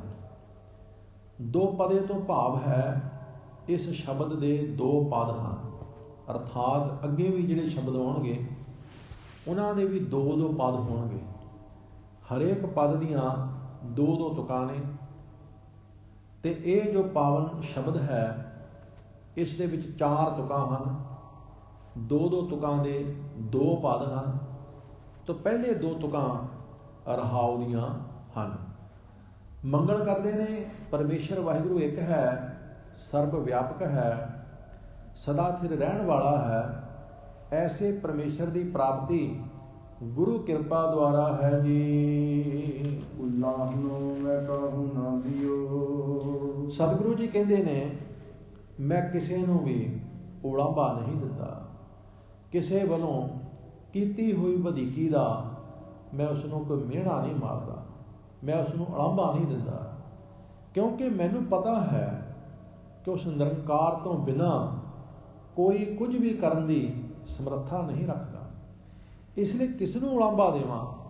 ਉਲਾਂਭਾ ਤੇ ਤਾਂ ਦੇਵਾਂ ਜੇ ਕੋਈ ਮੇਰਾ ਕੁਝ ਵਿਗਾੜਨ ਦੀ ਸਮਰੱਥਾ ਰੱਖਦਾ ਹੋਵੇ, ਫਿਰ ਤੇ ਮੈਂ ਉਲਾਂਭਾ ਦੇਵਾਂ। ਜਦੋਂ ਕੋਈ ਕੁਝ ਮੇਰਾ ਵਿਗਾੜ ਹੀ ਨਹੀਂ ਸਕਦਾ, ਫਿਰ ਮੈਂ ਕਿਸੇ ਨੂੰ ਉਲਾਂਭਾ ਕਿਉਂ ਦੇਵਾਂ? ਮਹਾਰਾਜ ਗੁਰੂ ਅਰਜਨ ਸਾਹਿਬ ਜੀ ਇਸ ਤਰ੍ਹਾਂ ਕਿਰਪਾ ਕਰਦੇ ਹਨ। ਮਨ ਮੀਟ ਤੁਹਾਰੋ ਕੀਓ। ਮਹਾਰਾਜ ਕਹਿੰਦੇ ਨੇ, ਹੇ ਪਰਮੇਸ਼ਰ ਜੀ, ਮੇਰੇ ਮਨ ਨੂੰ ਤੁਹਾਡਾ ਕੀਤਾ ਹੋਇਆ ਮਿੱਠਾ ਲੱਗਦਾ ਹੈ, ਪਿਆਰਾ ਲੱਗਦਾ ਹੈ, ਚੰਗਾ ਲੱਗਦਾ ਹੈ। ਤੁਸੀਂ ਕਰਦੇ ਹੋ, ਕਿਸੇ ਦੇ ਰਾਹੀਂ ਕਰਦੇ ਹੋ, ਤੁਸੀਂ ਕਰਦੇ ਹੋ, ਚਾਹੇ ਕਿਸੇ ਮਨੁੱਖ ਦੇ ਰਾਹੀਂ ਕਰਦੇ ਹੋ, ਲੇਕਿਨ ਕਰਦੇ ਤੁਸੀਂ ਹੀ ਹੋ। ਇਸ ਲਈ ਮੈਂ ਕਿਸੇ ਮਨੁੱਖ ਨੂੰ ਉਲਾਂਭਾ ਨਹੀਂ ਦੇ ਸਕਦਾ, ਤੇ ਤੁਸੀਂ ਜੋ ਕਰਦੇ ਹੋ ਮਿੱਠਾ ਲੱਗਦਾ ਹੈ, ਪਿਆਰਾ ਲੱਗਦਾ ਹੈ, ਤੇ ਮੈਂ ਤੁਹਾਨੂੰ ਉਲਾਂਭਾ ਕਿਵੇਂ ਦੇਵਾਂ? ਤੁਹਾਨੂੰ ਤੇ ਮੈਂ ਉਲਾਂਭਾ ਦੇ ਹੀ ਨਹੀਂ ਸਕਦਾ। ਪਰਮਾਤਮਾ ਨੂੰ ਉਲਾਂਭਾ ਤਾਂ ਦੇਈਏ ਜੇ ਪਰਮਾਤਮਾ ਨੇ ਸਾਡੇ ਬੁਰੇ ਵਿੱਚ ਕੁਛ ਕੀਤਾ ਹੋਵੇ, ਸਾਡੇ ਨੁਕਸਾਨ ਵਿੱਚ ਕੀਤਾ ਹੋਵੇ। ਤੋ ਧੰਨ ਗੁਰੂ ਅਰਜਨ ਸਾਹਿਬ ਜੀ ਮਹਾਰਾਜ ਨੇ ਇਸ ਪਹਿਲੇ ਪਦ ਵਿੱਚ ਸਮਝਾਇਆ ਹੈ ਕਿ ਕਿਸੇ ਵੱਲੋਂ ਕੀਤੀ ਹੋਈ ਵਧੀਕੀ ਦਾ ਮੈਂ ਉਸ ਨੂੰ ਉਲਾਂਭਾ ਨਹੀਂ ਦਿੰਦਾ। ਮਾਲਕ ਜੀ ਤੁਸੀਂ ਵਧੀਕੀ ਕਰਦੇ ਨਹੀਂ, ਤੁਹਾਡਾ ਕੀਤਾ ਹੋਇਆ ਮੈਨੂੰ ਮਿੱਠਾ ਲੱਗਦਾ ਹੈ, ਪਿਆਰਾ ਲੱਗਦਾ ਹੈ, ਚੰਗਾ ਲੱਗਦਾ ਹੈ। ਇਸ ਤਰ੍ਹਾਂ ਮਹਾਰਾਜ ਕਿਰਪਾ ਕਰਦੇ ਹਨ। ਵਿਸ਼ਰਾਮ ਦੇ ਕੇ ਮਹਾਰਾਜ ਸ਼ਬਦ ਦਾ ਅਗਲਾ ਪਦ ਉਚਾਰਨ ਕਰਦੇ ਹਨ। ਆਗਿਆ ਮਾਨ ਜਾਨ ਸੁਖ ਪਾਇਆ। ਮਹਾਰਾਜ ਕਹਿੰਦੇ ਨੇ ਆਗਿਆ ਮਾਨ ਜਾਨ ਸੁਖ ਪਾਇਆ। ਪਰਮਾਤਮਾ ਦੀ ਆਗਿਆ ਮੰਨ ਕੇ ਜਾਣ ਕੇ ਮੈਂ ਸੁਖ ਪਾਇਆ ਹੈ। ਭਾਵ ਮੈਂ ਇਹ ਜਾਣ ਲਿਆ ਹੈ ਕਿ ਜੋ ਕੁਛ ਹੋ ਰਿਹਾ ਪਰਮਾਤਮਾ ਦੀ ਆਗਿਆ ਵਿੱਚ ਹੋ ਰਿਹਾ, ਉਹਦੇ ਹੁਕਮ ਵਿੱਚ ਹੋ ਰਿਹਾ। ਜਦੋਂ ਮੈਂ ਇਹ ਸਮਝ ਲਿਆ ਤੇ ਮੈਨੂੰ ਬੜਾ ਸੁਖ ਮਿਲਿਆ ਹੈ। ਸੁਣ ਸੁਣ ਨਾਮ ਤੁਹਾਰੋ ਜੀਓ। ਮਹਾਰਾਜ ਕਹਿੰਦੇ ਨੇ ਮੈਂ ਹੇ ਪ੍ਰਭੂ ਜੀ ਤੁਹਾਡਾ ਨਾਮ ਸੁਣ ਸੁਣ ਕੇ ਆਤਮਿਕ ਜੀਵਨ ਜਿਉਂਦਾ ਹਾਂ। ਮੈਨੂੰ ਆਤਮਿਕ ਜੀਵਨ ਮਿਲਦਾ ਹੈ ਕਿਉਂਕਿ ਮੈਂ ਜਾਣ ਲਿਆ ਕਿ ਤੁਹਾਡੀ ਆਗਿਆ ਦੇ ਵਿੱਚ ਹੀ ਹੋ ਰਿਹਾ ਹੈ। ਆਗਿਆ ਮੈਂ ਭੂਖ ਸੋਈ ਕਰ ਸੁਖਾ, ਸੋਗ ਹਰਖ ਨਹੀਂ ਜਾਣਿਓ। ਜੋ ਜੋ ਹੁਕਮ ਪੈਓ ਸਾਹਿਬ ਕਾ, ਸੋ ਮਾਥੈ ਲੈ ਮਾਨੇ। ਉਸ ਵਾਹਿਗੁਰੂ ਦੀ ਆਗਿਆ ਦੇ ਵਿੱਚ ਜੇ ਮੈਨੂੰ ਕੋਈ ਭੁੱਖ ਵੀ ਵਿਆਪ ਰਹੀ ਹੈ, ਮੈਂ ਉਸ ਨੂੰ ਵੀ ਸੁੱਖ ਹੀ ਸਮਝਦਾ ਹਾਂ। ਉਹਦੇ ਵੱਲੋਂ ਦਿੱਤੀ ਹੋਈ ਭੁੱਖ ਵੀ ਮੈਨੂੰ ਸੁੱਖ ਲੱਗਦੀ ਹੈ। ਇਸੇ ਲਈ ਮਹਾਰਾਜ ਕਹਿੰਦੇ ਹਨ, ਜੇ ਭੁੱਖ ਦੇ ਤਾਂ ਤੁਝੇ ਆਰਾਧੀ। ਜੇ ਮਾਲਕ ਜੇ ਸੁਖ ਦੇ ਤਾਂ ਤੁਝੇ ਆਰਾਧੀ। ਦੁੱਖ ਵੀ ਤੁਝੇ ਧਿਆਈ। ਮੈਂ ਸੁਖ ਵਿੱਚ ਵੀ, ਮੈਂ ਦੁੱਖ ਵਿੱਚ ਵੀ, ਬਸ ਤੈਨੂੰ ਹੀ ਆਰਾਧਨਾ ਹਾਂ। ਜਿਨ੍ਹਾਂ ਨੇ ਉਹਦੀ ਆਗਿਆ ਨੂੰ ਸਮਝ ਲਿਆ, ਹੁਕਮ ਨੂੰ ਸਮਝ ਲਿਆ ਤੇ ਮੰਨ ਲਿਆ, ਮਹਾਰਾਜ ਕਹਿੰਦੇ ਨੇ ਉਹ ਸੁਖੀ ਹਨ। ਗੁਰੂ ਜੀ ਕਹਿੰਦੇ ਨੇ ਮੈਂ ਤੁਹਾਡਾ ਨਾਮ ਸੁਣ ਕੇ, ਤੁਹਾਡਾ ਬਣਾਇਆ ਹੁਕਮ ਨਿਯਮ ਸਭ ਸਮਝ ਕੇ ਬੜਾ ਸੁਖ ਪਾਉਂਦਾ ਹਾਂ। ਇਸ ਤਰ੍ਹਾਂ ਕਿਰਪਾ ਕਰਦੇ ਹਨ। ਈਹਾ ਊਹਾ ਹਰ ਤੂੰ ਹੀ ਇਹੋ ਗੁਰ ਤੇ ਮੰਤਰ ਦ੍ਰਿੜਿਓ। ਸਤਿਗੁਰੂ ਜੀ ਕਹਿੰਦੇ ਨੇ ਈਹਾ ਊਹਾ ਹਰ ਤੁਮ ਹੀ ਹੇ ਮਾਲਕ, ਇੱਥੇ ਉੱਥੇ ਤੂੰ ਹੀ ਤੂੰ ਹੈ। ਇੱਥੇ ਵੀ ਤੂੰ ਹੈ, ਅਗਾਹ ਵੀ ਤੂੰ ਹੀ ਹੈ।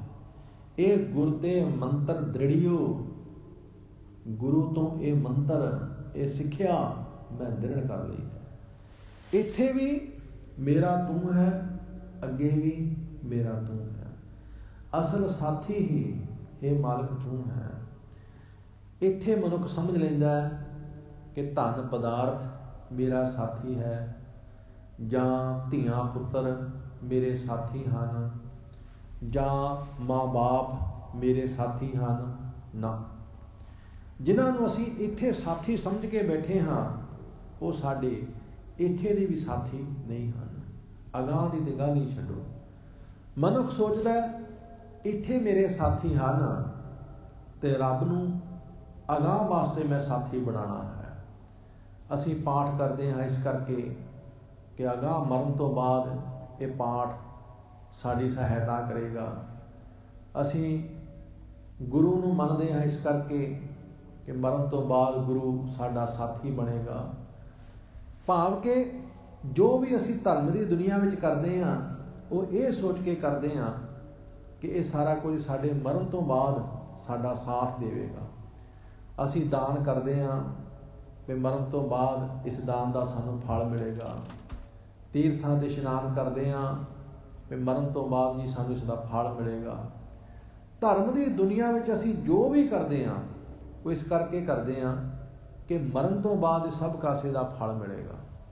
ਮਹਾਰਾਜ ਕਹਿੰਦੇ ਹਨ ਇਹ ਸਾਰਾ ਕੁਝ ਤੁਹਾਨੂੰ ਇਸ ਜਨਮ ਦੇ ਵਿੱਚ ਵੀ ਮਿਲੇਗਾ। ਜੋ ਤੁਸੀਂ ਚੰਗਾ ਕਰੋਗੇ ਉਸ ਚੰਗੇ ਦਾ ਫਲ ਸਿਰਫ ਮਰਨ ਤੋਂ ਬਾਅਦ ਹੀ ਨਹੀਂ, ਤੁਹਾਨੂੰ ਜਿਉਂਦਿਆਂ ਜੀ ਵੀ ਮਿਲੇਗਾ, ਹੁਣ ਵੀ ਮਿਲੇਗਾ। ਪਰਮਾਤਮਾ ਦੇ ਨਾਮ ਜਪਣ ਦਾ ਫਲ ਸਿਰਫ ਮਰਨ ਤੋਂ ਬਾਅਦ ਹੀ ਨਹੀਂ, ਜਿਉਂਦਿਆਂ ਵੀ ਮਿਲੇਗਾ। ਇਹਾਂ ਊਹਾਂ ਹਰ ਤੁਮ ਹੀ, ਇੱਥੇ ਉੱਥੇ ਤੂੰ ਹੀ ਤੂੰ ਹੈ। ਇਹ ਗੁਰ ਤੇ ਮੰਤਰ ਦ੍ਰਿੜਿਓ, ਮੇਰੇ ਗੁਰੂ ਨੇ ਇਹ ਮੰਤਰ ਮੈਨੂੰ ਦ੍ਰਿੜ ਕਰਾ ਦਿੱਤਾ ਹੈ, ਪ੍ਰਪੱਕ ਕਰਵਾ ਦਿੱਤਾ ਹੈ। ਜਿਨ੍ਹਾਂ ਨੂੰ ਅਸੀਂ ਇੱਥੇ ਆਪਣੇ ਮਦਦਗੀਰ ਸਮਝੀ ਬੈਠੇ ਹਾਂ, ਉਹਨਾਂ ਦੀ ਬਾਬਤ ਧੰਨ ਗੁਰੂ ਅਰਜਨ ਸਾਹਿਬ ਜੀ ਸਾਨੂੰ ਸਮਝਾਉਂਦੇ ਹਨ। ਜਨਨ ਪਿਤਾ ਲੋਕ ਸੁਤ ਬਨਤਾ, ਕੋਏ ਨਾ ਕਿਸ ਕੀ ਧਰਿਆ, ਸਿਰ ਸਿਰ ਰਿਜਕ ਸੰਭਾਹੇ ਠਾਕੁਰ, ਕਾਹੇ ਮਨ ਪਉ ਕਰਿਆ। ਮਹਾਰਾਜ ਕਹਿੰਦੇ ਨੇ ਇਹਨਾਂ ਦੇ ਵਿੱਚੋਂ ਸਾਡਾ ਕੋਈ ਵੀ ਮਦਦਗੀਰ ਨਹੀਂ ਹੈ। ਇੱਥੇ ਵੀ ਜਿਨ੍ਹਾਂ ਨੂੰ ਅਸੀਂ ਆਪਣੇ ਮਦਦਗੀਰ ਸਮਝੀ ਬੈਠੇ ਹਾਂ, ਇਹ ਸਭ ਸਾਡੇ ਸੁੱਖਾਂ ਨਾਲ ਬੱਝੇ ਹੋਏ ਨੇ। ਜਿੰਨਾ ਚਿਰ ਮਨੁੱਖ ਦੇ ਕੋਲ 4 ਕੌਡੀਆਂ ਨੇ, ਜਿੰਨਾ ਚਿਰ ਮਨੁੱਖ ਦਾ ਕੰਮਕਾਰ ਠੀਕ ਹੈ, ਜਿੰਨਾ ਚਿਰ ਮਨੁੱਖ ਦੀਆਂ ਚੱਲਦੀਆਂ ਨੇ, ਉਹਨਾਂ ਚਿਰ ਸਾਰੇ ਜੁੜੇ ਹੋਏ ਨੇ। ਜਦੋਂ ਸਰੀਰ ਜਵਾਬ ਦੇ ਜਾਂਦਾ, ਜਦੋਂ ਮਨੁੱਖ ਦੇ ਕੋਲ 4 ਕੌਡੀਆਂ ਨਹੀਂ ਹੁੰਦੀਆਂ, ਸਕੇ ਵੀ ਜਵਾਬ ਦੇ ਜਾਂਦੇ ਨੇ। ਗੁਰੂ ਤੇਗ ਬਹਾਦਰ ਸਾਹਿਬ ਮਹਾਰਾਜ ਦਾ ਬੜਾ ਅਟਲ ਫੈਸਲਾ। ਸਾਹਿਬ ਕਹਿੰਦੇ ਨੇ ਦਾਰਾ ਮੀਤ ਪੂਤ ਸੰਬੰਧੀ, ਸਗਰੇ ਧਨ ਸਿਉ ਲਾਗੇ, ਜਬ ਹੀ ਨਿਰਧਨ ਦੇਖਿਓ ਨਰਕੋ, ਸੰਗ ਛਾੜ ਸਭ ਭਾਗੇ। ਜਦੋਂ ਦੇਖਿਆ ਕੰਗਾਲ ਹੈ, ਇਹਦੇ ਕੋਲ ਹੈ ਕੱਖ ਨਹੀਂ, ਕੋਈ ਨੇੜੇ ਨਹੀਂ ਲੱਗਦਾ। ਸਭ ਸੁੱਖਾਂ ਦੇ ਰਿਸ਼ਤੇਦਾਰ ਨੇ, ਸਭ ਸੁੱਖਾਂ ਦੇ ਸਾਥੀ ਨੇ। ਸੁਖ ਮੈਂ ਸਭ ਸੰਗੀ ਪਏ, ਦੁੱਖ ਮੈਂ ਸੰਗ ਨਾ ਕੋਏ। ਲੇਕਿਨ ਇੱਕ ਪਰਮਾਤਮਾ ਹੈ ਜਿਹੜਾ ਸਾਡੀ ਇੱਥੇ ਵੀ ਬਾਂਹ ਫੜਦਾ ਹੈ, ਅਗਾਂਹ ਵੀ ਬਾਂਹ ਫੜਦਾ ਹੈ। ਮਹਾਰਾਜ ਕਹਿੰਦੇ ਹਨ ਦੋਵੇਂ ਥਾਮ ਰੱਖੇ ਗੁਰ ਸੂਰੇ, ਹਲਤ ਪਲਤ ਪਾਰ ਬ੍ਰਹਮ ਸਵਾਰੇ, ਕਾਰਜ ਹੋਏ ਸਗਲੇ ਪੂਰੇ। ਸਤਿਗੁਰ ਸਿੱਖ ਦਾ ਹਲਤ ਪਲਤ ਸਵਾਰ ਹੈ।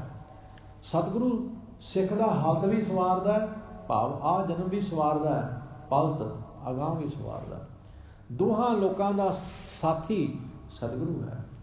ਤੋ ਧੰਨ ਗੁਰੂ ਅਰਜਨ ਦੇਵ ਸੱਚੇ ਪਾਤਸ਼ਾਹ ਕਹਿੰਦੇ ਨੇ ਇਹਾਂ ਊਹਾਂ ਹਰ ਤੁਮ ਹੀ, ਇਹ ਗੁਰ ਦੇ ਮੰਤਰ ਦ੍ਰਿੜਿਓ। ਮੈਂ ਗੁਰੂ ਤੋਂ ਇਹ ਉਪਦੇਸ਼ ਦ੍ਰਿੜ ਕਰ ਲਿਆ ਕਿ ਇੱਥੇ ਵੀ ਉੱਥੇ ਵੀ ਹੇ ਮਾਲਕ ਤੂੰ ਹੀ ਤੂੰ ਹੈ। ਇਸ ਤਰ੍ਹਾਂ ਕਿਰਪਾ ਕਰਦੇ ਹਨ। ਜਬ ਤੇ ਜਾਨ ਪਾਈਏ ਬਾਤਾ, ਤਬ ਕੁਸ਼ਲ ਖੇਮ ਸਭ ਥੀਓ। ਮਹਾਰਾਜ ਕਹਿੰਦੇ ਨੇ ਜਬ ਤੇ ਜਾਨ ਪਾਈ ਇਹ ਬਾਤਾ, ਜਦੋਂ ਤੋਂ ਮੈਂ ਗੱਲ ਸਮਝ ਲਈ ਹੈ, ਜਦੋਂ ਤੋਂ ਮੈਂ ਇਹ ਗੱਲ ਜਾਣ ਲਈ ਹੈ। ਜਬ ਤੇ ਜਾਨ ਪਾਈ ਇਹ ਬਾਤਾ, ਤਬ ਕੁਸ਼ਲ ਖੇਮ ਸਭ ਥੀਓ। ਬਸ ਉਦੋਂ ਤੋਂ ਮੇਰੇ ਜੀਵਨ ਵਿੱਚ ਸਾਰੀ ਕੁਸ਼ਲਤਾ, ਖੇਮ, ਖੁਸ਼ੀਆਂ, ਖੇੜੇ, ਆਨੰਦ ਆ ਗਿਆ। ਜਦੋਂ ਤੋਂ ਮੈਂ ਇਹ ਗੱਲ ਸਮਝ ਲਈ ਹੈ, ਜਦੋਂ ਸਤਿਗੁਰੂ ਨੇ ਮੈਨੂੰ ਇਹ ਗੱਲ ਸਮਝਾ ਦਿੱਤੀ ਕਿ ਇੱਥੇ ਉੱਥੇ ਤੇਰਾ ਸਹਾਇਕ ਨਿਰੰਕਾਰ ਹੈ, ਬਸ ਉਦੋਂ ਤੋਂ ਮੈਂ ਬੜਾ ਆਨੰਦ ਵਿੱਚ ਹਾਂ, ਉਦੋਂ ਤੋਂ ਮੈਂ ਬੜਾ ਖੁਸ਼ ਹਾਂ, ਉਦੋਂ ਤੋਂ ਮੈਂ ਬੜਾ ਪ੍ਰਸੰਨ ਹਾਂ। ਮੈਨੂੰ ਪਤਾ ਲੱਗ ਗਿਆ ਇੱਥੇ ਵੀ ਮੇਰੀ ਬਾਂਹ ਫੜਨ ਵਾਲਾ ਨਿਰੰਕਾਰ ਹੈ, ਅਗਾਂਹ ਵੀ ਮੇਰੀ ਬਾਂਹ ਫੜਨ ਵਾਲਾ ਹੈ। ਇੱਥੇ ਦਾ ਸਾਥੀ ਮੇਰਾ ਰੱਬ ਹੈ, ਅਗਾਂਹ ਦਾ ਸਾਥੀ ਵੀ ਰੱਬ ਹੈ। ਮੈਂ ਹੁਣ ਬੜਾ ਪ੍ਰਸੰਨ ਹਾਂ, ਮੈਂ ਹੁਣ ਬੜਾ ਖੁਸ਼ ਹਾਂ। ਇਸ ਤਰ੍ਹਾਂ ਮਹਾਰਾਜ ਕਿਰਪਾ ਕਰਦੇ ਹਨ। ਸਾਧ ਸੰਗ ਨਾਨਕ ਪ੍ਰਗਾਸਿਓ, ਆਨ ਨਾ ਹੀਰੇ ਵੀਓ। ਮਹਾਰਾਜ ਕਹਿੰਦੇ ਹਨ ਗੁਰੂ ਦੀ ਸੰਗਤ ਵਿੱਚ ਜੁੜਿਆ ਭਾਈ ਸਾਧ ਸੰਗ ਨਾਨਕ ਪ੍ਰਗਾਸਿਓ, ਆਨ ਨਾ ਹੀਰੇ ਵੀਓ। ਮਹਾਰਾਜ ਕਹਿੰਦੇ ਹਨ ਭਾਈ ਹੁਣ ਮੇਰੇ ਅੰਦਰ ਗੁਰੂ ਦੀ ਸੰਗਤ ਵਿੱਚ ਜੁੜਿਆ ਪ੍ਰਕਾਸ਼ ਹੋ ਗਿਆ ਹੈ। ਮੈਨੂੰ ਪਤਾ ਲੱਗ ਗਿਆ ਹੈ ਕਿ ਹੁਣ ਕੋਈ ਹੋਰ ਨਹੀਂ ਹੈ। ਆਨ ਨਾਹੀ ਰੇ ਵੀਓ, ਕੋਈ ਦੂਸਰਾ ਨਹੀਂ ਹੈ, ਕੋਈ ਦੂਸਰਾ ਨਹੀਂ ਹੈ। ਪ੍ਰਮਾਤਮਾ ਤੋਂ ਬਿਨਾਂ ਕੋਈ ਦੂਸਰਾ ਨਹੀਂ ਹੈ। ਇਹ ਮੇਰੇ ਅੰਦਰ ਪ੍ਰਕਾਸ਼ ਹੋ ਗਿਆ, ਇਹ ਮੇਰੇ ਅੰਦਰ ਗਿਆਨ ਹੋ ਗਿਆ, ਇਹ ਮੈਨੂੰ ਸਮਝ ਆ ਗਈ ਹੈ। ਮਹਾਰਾਜ ਕਹਿੰਦੇ ਨੇ ਗੁਰਪੂਰਾ ਭੇਟਿਓ ਵਡਭਾਗੀ, ਮਨ ਹੈ ਭਇਆ ਪ੍ਰਗਾਸਾ, ਕੋਈ ਨਾ ਪਹੁੰਚਣ ਹਾਰਾ ਦੂਜਾ, ਆਪਣੇ ਸਾਹਿਬ ਕਾ ਪ੍ਰਵਾਸਾ। ਮੈਨੂੰ ਰੱਬ ਤੇ ਇੰਨਾ ਵਿਸ਼ਵਾਸ ਵੱਜ ਗਿਆ, ਪਰਮਾਤਮਾ ਤੇ ਇੰਨਾ ਭਰੋਸਾ ਵੱਜ ਗਿਆ ਹੈ। ਧੰਨ ਗੁਰੂ ਅਰਜਨ ਦੇਵ ਸੱਚੇ ਪਾਤਸ਼ਾਹ ਜੀ ਨੇ ਇਹ ਪਾਵਨ ਪਵਿੱਤਰ ਅੰਮ੍ਰਿਤ ਸ਼ਬਦ ਦੀ ਵਿਚਾਰ ਸਾਨੂੰ ਸਰਵਣ ਕਰਵਾਈ ਹੈ। ਅੱਜ ਧੰਨ ਸ੍ਰੀ ਗੁਰੂ ਗ੍ਰੰਥ ਸਾਹਿਬ ਮਹਾਰਾਜ ਜੀ ਦਾ ਸੰਪੂਰਨਤਾ ਦਿਵਸ ਹੈ। ਅੱਜ ਦੇ ਦਿਨ 1604 ਵਿੱਚ ਅੱਜ ਦੇ ਦਿਨ ਸ੍ਰੀ ਗੁਰੂ ਅਰਜਨ ਦੇਵ ਸੱਚੇ ਪਾਤਸ਼ਾਹ ਜੀ ਨੇ ਅੰਮ੍ਰਿਤਸਰ ਸਾਹਿਬ ਵਿਖੇ ਰਾਮਸਰ ਸਥਾਨ ਤੇ ਸ੍ਰੀ ਗੁਰੂ ਗ੍ਰੰਥ ਸਾਹਿਬ ਜੀ ਸੰਪੂਰਨ ਕੀਤੇ ਸਨ। ਤਕਰੀਬਨ 2 ਸਾਲ ਦਾ ਸਮਾਂ ਲੱਗ ਗਿਆ ਸੀ। ਗੁਰੂ ਗ੍ਰੰਥ ਸਾਹਿਬ ਜੀ ਮਹਾਰਾਜ ਦੀ ਸੰਪੂਰਨਤਾ ਦਾ ਇਤਿਹਾਸ ਬੜਾ ਮਹਾਨ ਇਤਿਹਾਸ ਹੈ। ਜਿੰਨੇ ਵੀ ਸਾਧ ਸੰਗਤ ਦੂਸਰੇ ਧਰਮਾਂ ਦੇ ਗ੍ਰੰਥ ਨੇ, ਉਹਨਾਂ ਗ੍ਰੰਥਾਂ ਦੀ ਬਾਬਤ ਸਿਰਫ ਤੇ ਸਿਰਫ ਇੱਕ ਅਨੁਮਾਨ ਹੈ। ਉਹਨਾਂ ਅਵਤਾਰਾਂ ਨੇ, ਉਹਨਾਂ ਪੈਗੰਬਰਾਂ ਨੇ ਆਪੋ ਆਪਣੇ ਗ੍ਰੰਥ ਆਪੋ ਆਪਣੀ ਨਿਗਰਾਨੀ ਵਿੱਚ ਨਹੀਂ ਲਿਖਵਾਏ। ਉਦਾਹਰਨ ਵਜੋਂ ਮੁਹੰਮਦ ਸਾਹਿਬ ਨੇ ਕੁਰਾਨ ਸ਼ਰੀਫ ਆਪ ਨਾ ਲਿਖਿਆ, ਨਾ ਆਪਣੀ ਨਿਗਰਾਨੀ ਵਿੱਚ ਲਿਖਵਾਇਆ। ਜਿਹੜੀਆਂ ਆਇਤਾਂ ਯਾਦ ਸਨ ਉਹ ਬਾਅਦ ਵਿੱਚ ਲਿਖੀਆਂ ਗਈਆਂ। ਮੁਹੰਮਦ ਸਾਹਿਬ ਨੇ ਆਪ ਖੁਦ ਆਪਣੀ ਨਿਗਰਾਨੀ ਵਿੱਚ ਨਹੀਂ ਲਿਖਵਾਇਆ। ਕ੍ਰਿਸ਼ਨ ਜੀ ਨੇ ਗੀਤਾ ਉਚਾਰਨ ਕੀਤੀ ਪਰ ਲਿਖਵਾਈ ਨਹੀਂ, ਬਾਅਦ ਵਿੱਚ ਲਿਖੀ ਗਈ। ਜਿਹੜੇ ਕੁਝ ਸ਼ਲੋਕ ਯਾਦ ਸਨ ਉਹ ਬਾਅਦ ਵਿੱਚ ਲਿਖੇ ਗਏ। ਇਸੇ ਤਰ੍ਹਾਂ ਜਿੰਨੇ ਵੀ ਹੋਰ ਧਾਰਮਿਕ ਗ੍ਰੰਥ ਹਨ, ਉਹਨਾਂ ਦੇ ਆਗੂਆਂ ਵੱਲੋਂ ਨਾ ਲਿਖੇ ਗਏ ਤੇ ਨਾ ਆਪਣੀ ਨਿਗਰਾਨੀ ਵਿੱਚ ਲਿਖਵਾਏ ਗਏ। ਲੇਕਿਨ ਧੰਨ ਸ੍ਰੀ ਗੁਰੂ ਗ੍ਰੰਥ ਸਾਹਿਬ ਦੀ ਜਿਹੜੀ ਬਾਣੀ ਹੈ ਨਾ, ਇਹ ਗੁਰੂ ਸਾਹਿਬ ਜੀ ਨੇ ਆਪ ਲਿਖੀ ਤੇ ਆਪ ਲਿਖਵਾਈ। ਇਹ ਬਾਣੀ ਗੁਰੂ ਸਾਹਿਬ ਜੀ ਨੇ ਆਪ ਲਿਖੀ ਤੇ ਆਪ ਆਪਣੀ ਨਿਗਰਾਨੀ ਵਿੱਚ ਲਿਖਵਾਈ। ਚੇਤੇ ਰੱਖਣ ਵਾਲੀ ਗੱਲ ਹੈ। ਗੁਰੂ ਨਾਨਕ ਸਾਹਿਬ ਮਹਾਰਾਜ ਜਿਹੜੀ ਬਾਣੀ ਉਚਾਰਨ ਕਰਦੇ ਸਨ, ਉਹ ਨਾਲ ਲਿਖ ਲੈਂਦੇ ਸਨ। ਇਸੇ ਕਰਕੇ ਗੁਰੂ ਨਾਨਕ ਸਾਹਿਬ ਜੀ ਆਪਣੀ ਬਾਣੀ ਦੀ ਪੋਥੀ ਆਪਣੇ ਕੋਲ ਰੱਖਦੇ ਸਨ। ਭਾਈ ਗੁਰਦਾਸ ਜੀ ਨੇ ਬਚਨ ਕਿਹਾ ਨਾ, ਜਦੋਂ ਗੁਰੂ ਨਾਨਕ ਸਾਹਿਬ ਜੀ ਮਹਾਰਾਜ ਮੱਕੇ ਗਏ ਨੇ ਤੇ ਭਾਈ ਗੁਰਦਾਸ ਜੀ ਕਹਿੰਦੇ ਨੇ, ਬਾਬਾ ਫਿਰ ਮੱਕੇ ਗਿਆ, ਨੀਲ ਬਸਤਰ ਧਾਰ ਬਨਵਾਰੀ, ਆਸਾ ਹੱਥ ਕਿਤਾਬ ਕੱਛ, ਪੂਜਾ ਬਾਂਗ ਮੁਸੱਲਾ ਤਾਰੀ। ਕਿਤਾਬ ਅਰਬੀ ਭਾਸ਼ਾ ਦੇ ਵਿੱਚ ਕਿਤਾਬ ਦਾ ਅਰਥ ਬਹੁਤ ਪਵਿੱਤਰ ਮੰਨਿਆ ਜਾਂਦਾ ਹੈ। ਇਸਲਾਮ ਦੇ ਵੀਰ ਆਪਣੇ ਧਾਰਮਿਕ ਗ੍ਰੰਥਾਂ ਨੂੰ ਕਿਤਾਬ ਕਹਿੰਦੇ ਹਨ। ਹੁਣ ਅਸੀਂ ਬਾਣੀ ਦੀ ਪੋਥੀ ਨੂੰ ਕਿਤਾਬ ਕਹਿ ਦਈਏ ਤੇ ਸਾਨੂੰ ਬੜਾ ਗੁੱਸਾ ਆਉਂਦਾ ਜਿਸ ਨੇ ਕਿਤਾਬ ਕਹਿ ਦਿੱਤਾ, ਕਿਉਂਕਿ ਸਾਨੂੰ ਪਤਾ ਨਹੀਂ ਨਾ, ਕਿਤਾਬ ਇੱਕ ਬਹੁਤ ਪਵਿੱਤਰ ਸ਼ਬਦ ਹੈ। ਭਾਈ ਗੁਰਦਾਸ ਜੀ ਨੇ ਪੋਥੀ ਵਾਸਤੇ ਕਿਤਾਬ ਸ਼ਬਦ ਵਰਤਿਆ ਹੈ। ਜਦੋਂ ਗੁਰੂ ਨਾਨਕ ਸਾਹਿਬ ਮਹਾਰਾਜ ਮੱਕੇ ਗਏ, ਉੱਥੇ ਵੀ ਸਾਰੇ ਹਾਜੀਆਂ ਨੇ ਇਕੱਠੇ ਹੋ ਕੇ ਬੈਠ ਕੇ ਬਚਨ ਕਿਹਾ ਸੀ, ਪੁੱਛਣ ਫੁੱਲ ਕਿਤਾਬ ਨੋ, ਹਿੰਦੂ ਵੱਡਾ ਕਿ ਮੁਸਲਮਾਨ ਹੋਈ। ਉਹ ਕਿਤਾਬ ਕਿਹੜੀ ਸੀ? ਗੁਰਬਾਣੀ ਦੀ ਪੋਥੀ। ਗੁਰੂ ਨਾਨਕ ਪਾਤਸ਼ਾਹ ਜੀ ਜਿਹੜੀ ਬਾਣੀ ਉਚਾਰਨ ਕਰਦੇ ਸਨ, ਲਿਖ ਲੈਂਦੇ ਸਨ ਤੇ ਫਿਰ ਉਹੀ ਬਾਣੀ ਦੀ ਪੋਥੀ ਗੁਰੂ ਅੰਗਦ ਸਾਹਿਬ ਜੀ ਮਹਾਰਾਜ ਨੂੰ ਸਪੁਰਦ ਕੀਤੀ। ਗੁਰੂ ਅੰਗਦ ਸਾਹਿਬ ਨੇ ਜਿਹੜੀ ਬਾਣੀ ਲਿਖੀ ਉਸ ਪੋਥੀ ਵਿੱਚ ਚਾੜ ਲਈ। ਫਿਰ ਉਹੀ ਪੋਥੀ ਗੁਰੂ ਅੰਗਦ ਸਾਹਿਬ ਨੇ ਗੁਰੂ ਅਮਰਦਾਸ ਜੀ ਮਹਾਰਾਜ ਨੂੰ ਬਖਸ਼ਿਸ਼ ਕੀਤੀ। ਗੁਰੂ ਅਮਰਦਾਸ ਜੀ ਮਹਾਰਾਜ ਨੇ ਬਾਣੀ ਕਾਫੀ ਉਚਾਰਨ ਕੀਤੀ ਤੇ ਹੋਰ ਪੋਥੀਆਂ ਵੀ ਲਿਖਵਾ ਲਈਆਂ। ਬਾਬਾ ਸੰਸਰਾਮ ਜੀ ਦੇ ਕੋਲੋਂ ਹੋਰ ਵੀ ਲੇਖਕ ਸਨ ਜਿਹੜੇ ਬਾਣੀ ਲਿਖਦੇ ਸਨ। ਇਤਿਹਾਸ ਪੜ੍ਹ ਕੇ ਦੇਖੋ, ਗੁਰੂ ਨਾਨਕ ਸਾਹਿਬ ਦੇ ਸਮੇਂ ਭਾਈ ਮਨ ਸੁਖ ਜੀ ਵੀ, ਉਹ ਵੀ ਬਾਣੀ ਲਿਖਦੇ ਸਨ।